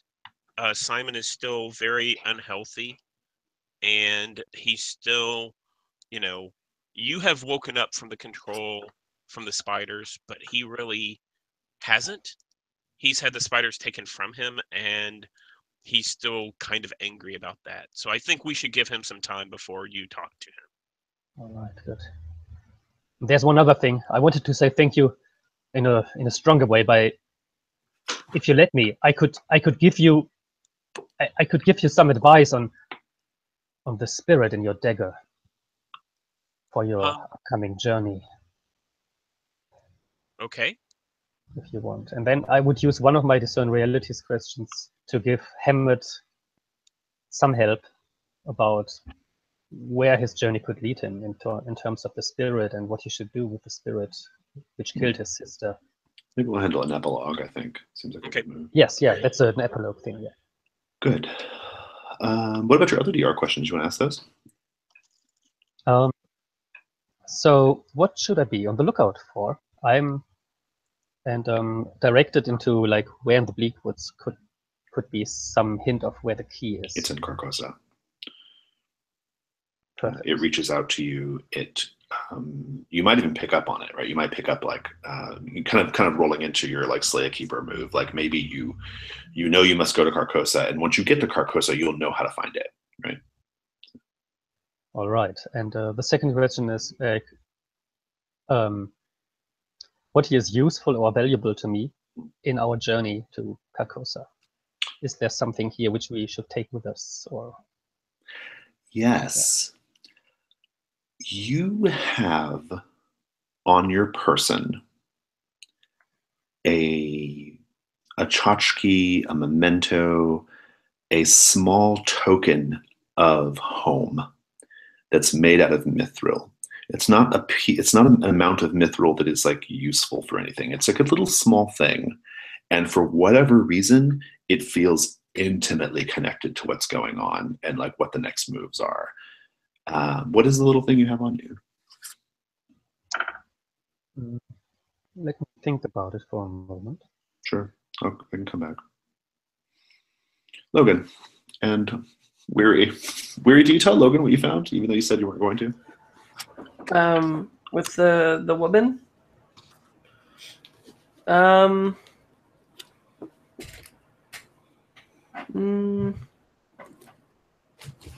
No, I don't think so. Because I think the ominous last little bit of what his brother said is still like ringing true, right? Like he doesn't want to put his family in any danger, even though there's not really that like familiar bonds kind of thing. Right. Yeah. They act like they're everything they do is out of desperation, right? Yeah. And there's a hint. You get the hint that there's like a history of persecution, yeah, right? Like behind all this. Good. I feel like we're in a pretty good place to go to epilogues. We're not going to have time to do anything. Like we're not going to Carcosa this session, right? So it might be a good place to just kind of see where everybody is at the end, what they're doing, how they are they staying with the Grey Rangers? Are they leaving? Are they like? I think that's good. Does that sound good, everybody? Is there anything anybody wants to do before we go to that? No. Okay. Let's start with Logan then. So I have two things that I would want to see happen in epilogue. The first thing I would want to see is Logan figuring out how this thing works, and I will spend my my second and final milk white putrescent to unlock that answer. Oh, good. Okay, yeah, I like that. Yeah, I'm not going to tell you the answer now, but I know how. But Right. That's good. Yeah. What does it look like when you consume the milk white putrescence?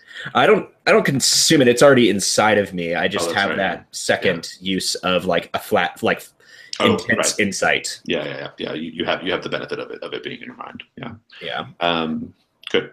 And Okay, so good. like that would probably look like me figuring out like how this machine works, like just tinkering with it, but then like having uncanny insight into it. And Weary probably witnesses that. Right. Yeah. And then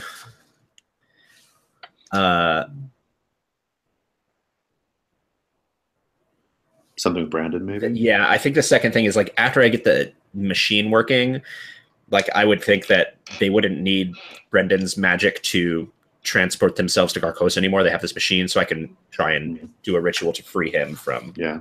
So, well, I think so. The machine, the machine requires a very specific thing you're going to have to get a hold of to get it to operate again, and so that might be something for next time.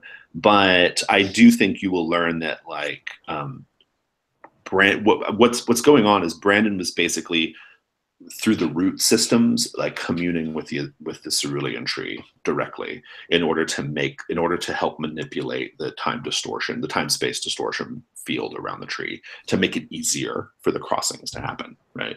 Mm-hmm. Yeah. So, I mean, like with that knowledge, how would you go about like freeing Brandon Barkbender from this service? I mean, once I would want to get this machine working before I get him out of his situation. Okay. Okay, good. What about you, Hemant? We just lost Garrett. We'll give Garrett a minute to come back.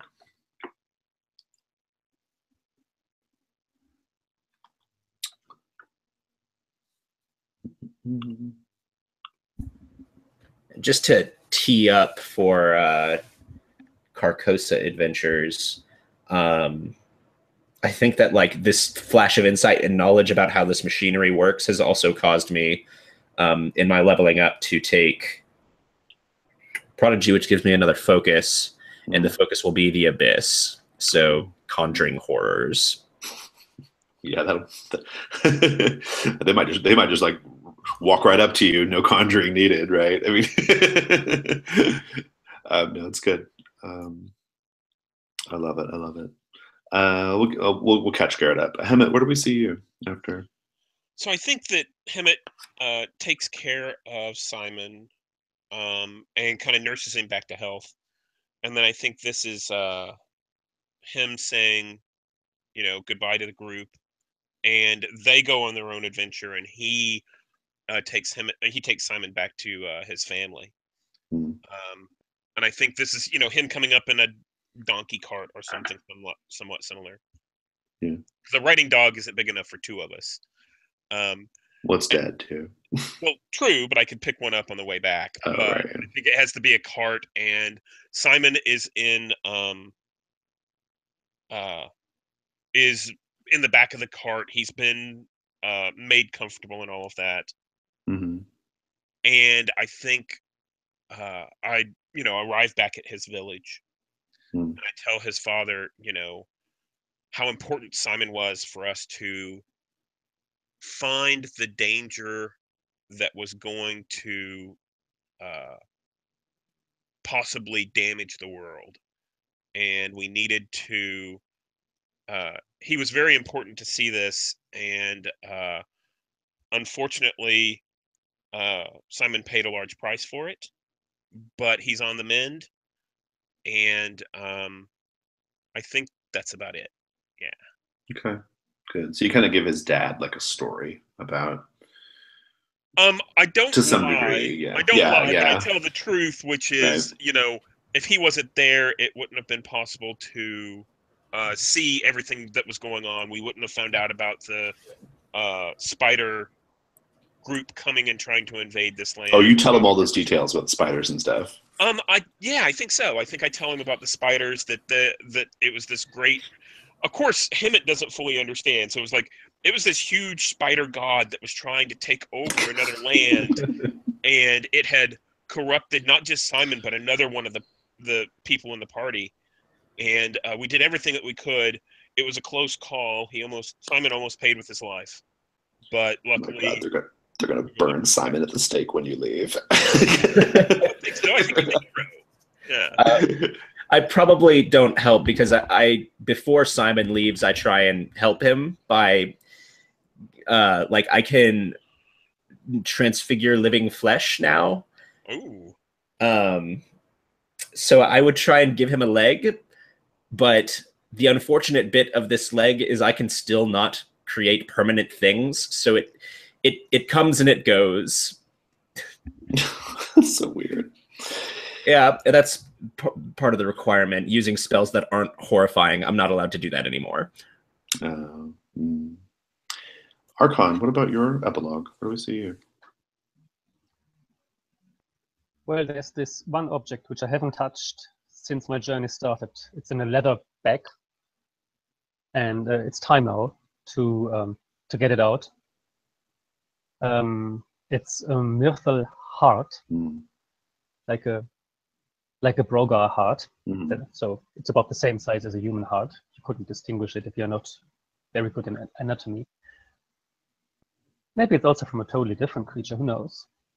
But it's a heart. And this heart is something I took with me from my people because there comes the point in time I need to hand it over to somebody worth it. And that person is Logan.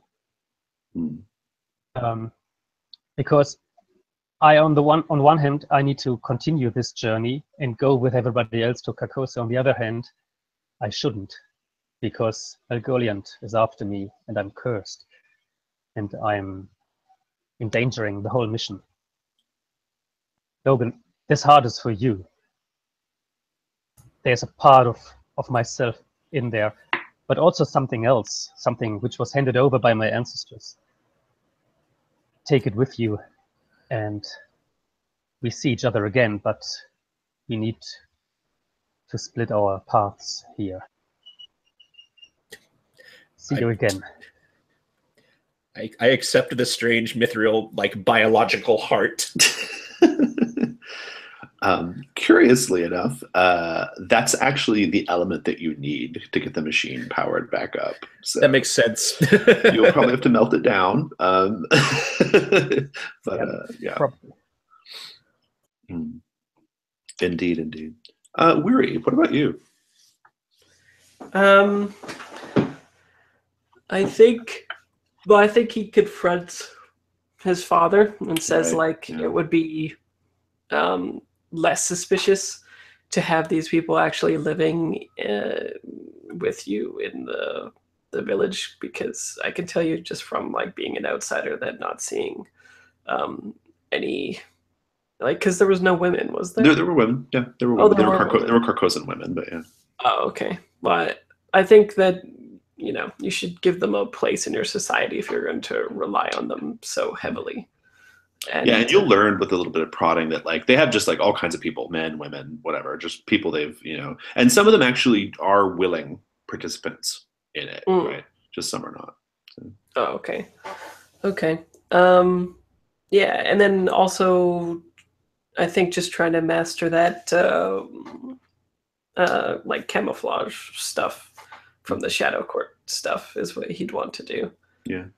I think that's great. Not being in proximity to the first forest will eventually cause the Shadow Court magic to kind of reassert itself, right, naturally. But yeah, you might be able to sort of learn how to manipulate it so that when when you're near Carcosa, or when you're in Carcosa, or near the near the tree or whatever, that you have control over that for sure. How do they receive your counsel about like not keeping these blood sacks down in the basement? Um, I'll let you decide.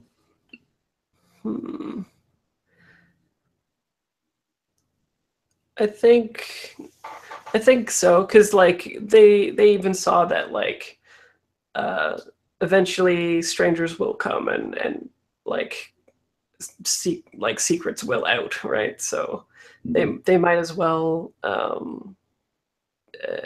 attempt to have their like facade like a little bit better and treat these people a little bit better, I think.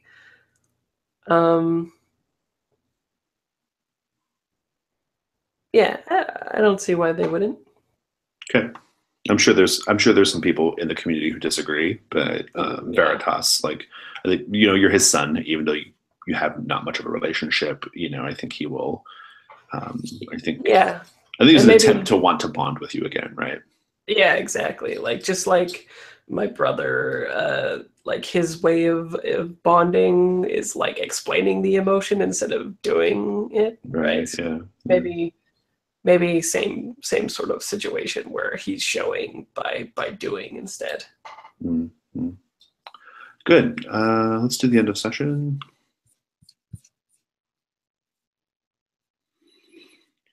How does everyone do on flags? If you think you hit a flag, just call it out. I tried for, I think, both of Weary's. Let's see here.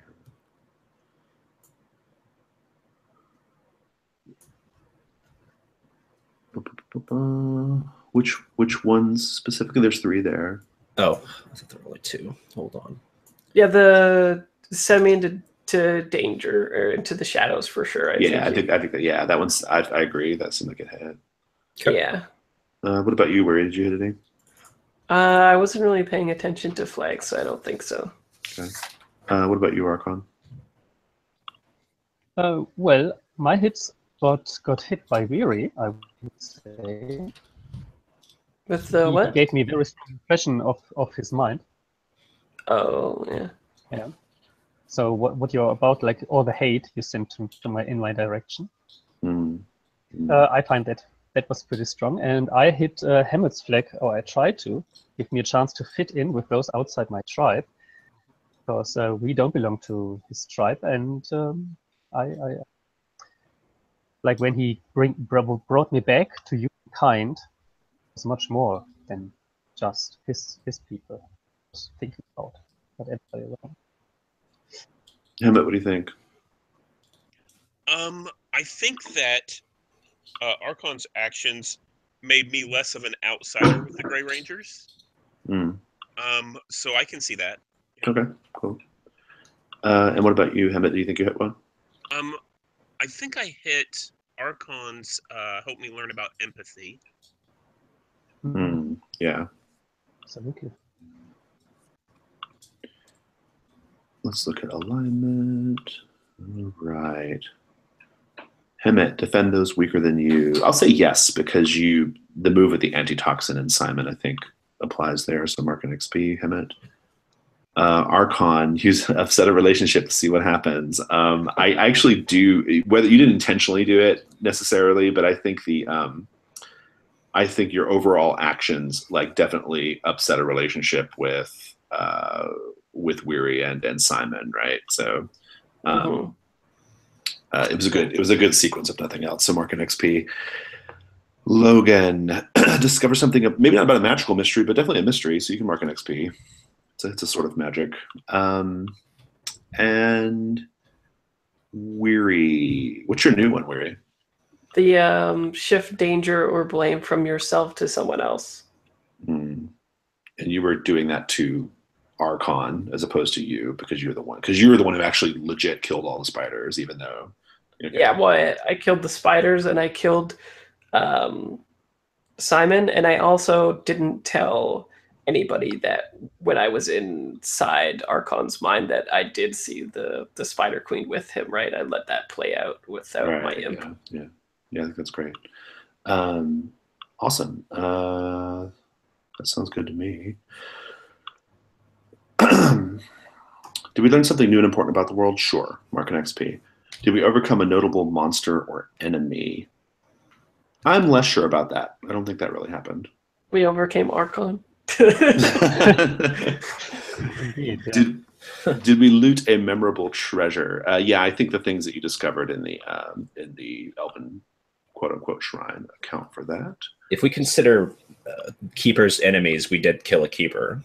Yeah, I think in this circumstance, I don't think he was. I think he was just a guy that like was trying to deceive you, wasn't really even totally sure what your guys' motives were himself, and had a brief flash of insight when Archon grabbed him, and then Archon just crushed him, right? So, what about preventing Mogoliant's plans?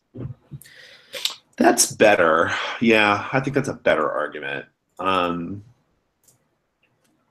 mean, yeah, I'll take that. Yeah, I'll take that. Mark an XP. I think that's more in the spirit of it, of noteworthiness anyway. Yeah, we overcame her plan. Indeed. So I just noticed that in the images tab, someone's added spiders around Simon, like on his face. I think that's Garrett. Yeah, that's really good. Like he was moving it, he kept moving it around, and I was like, "Oh my god!" Yeah, that must have been scarier for you than for me. Yeah. That was great. It was very, very.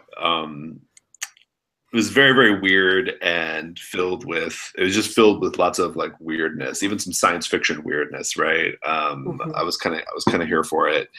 I enjoyed, as always with this series, I really, really loved the character interactions. I thought everybody did a great job, like playing to your characters' motivations and with each other and figuring out ways to hook into each other's like little mini stories. I was very, very happy with that. And yeah, I'm happy that like, I was really happy with the overall pace and tone of this series, the back half of it anyway, the last 3 sessions. There was some fighting, which was good. There was some combat that happened, and there were some moments of like genuine danger. But for the most part, it was kind of like just this. It was a bit of like an investigation. It was a bit of a mystery exploration. It was a bit of a. I liked the sort of like double cross angle with Archon and all that stuff. Yeah, overall, I was really happy with the beats of the story. That's my feedback for all of you guys, and I guess for myself too. Anybody else have any feedback they want to talk about before we get going? Yeah, I thought it was really satisfying. Like, I like playing a character who's like as lost as like the mystery that we're in, like always trying to figure out what's going on. So it's not like ever kind of like solidified what's going on with him. Like he's always changing, and that's really fun.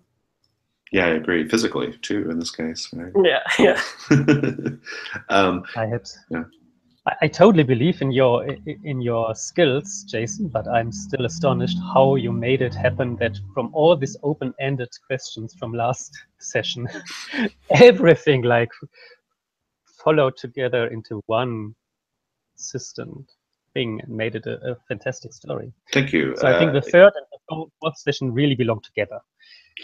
Yeah. That's my favorite thing to do, right? I like to have like a very simple skeletal idea of what the series is about. In this case, before the second session, which was functionally the first session, right, of this story, I knew that there was a cerulean tree, and I knew it somehow led you to Carcosa.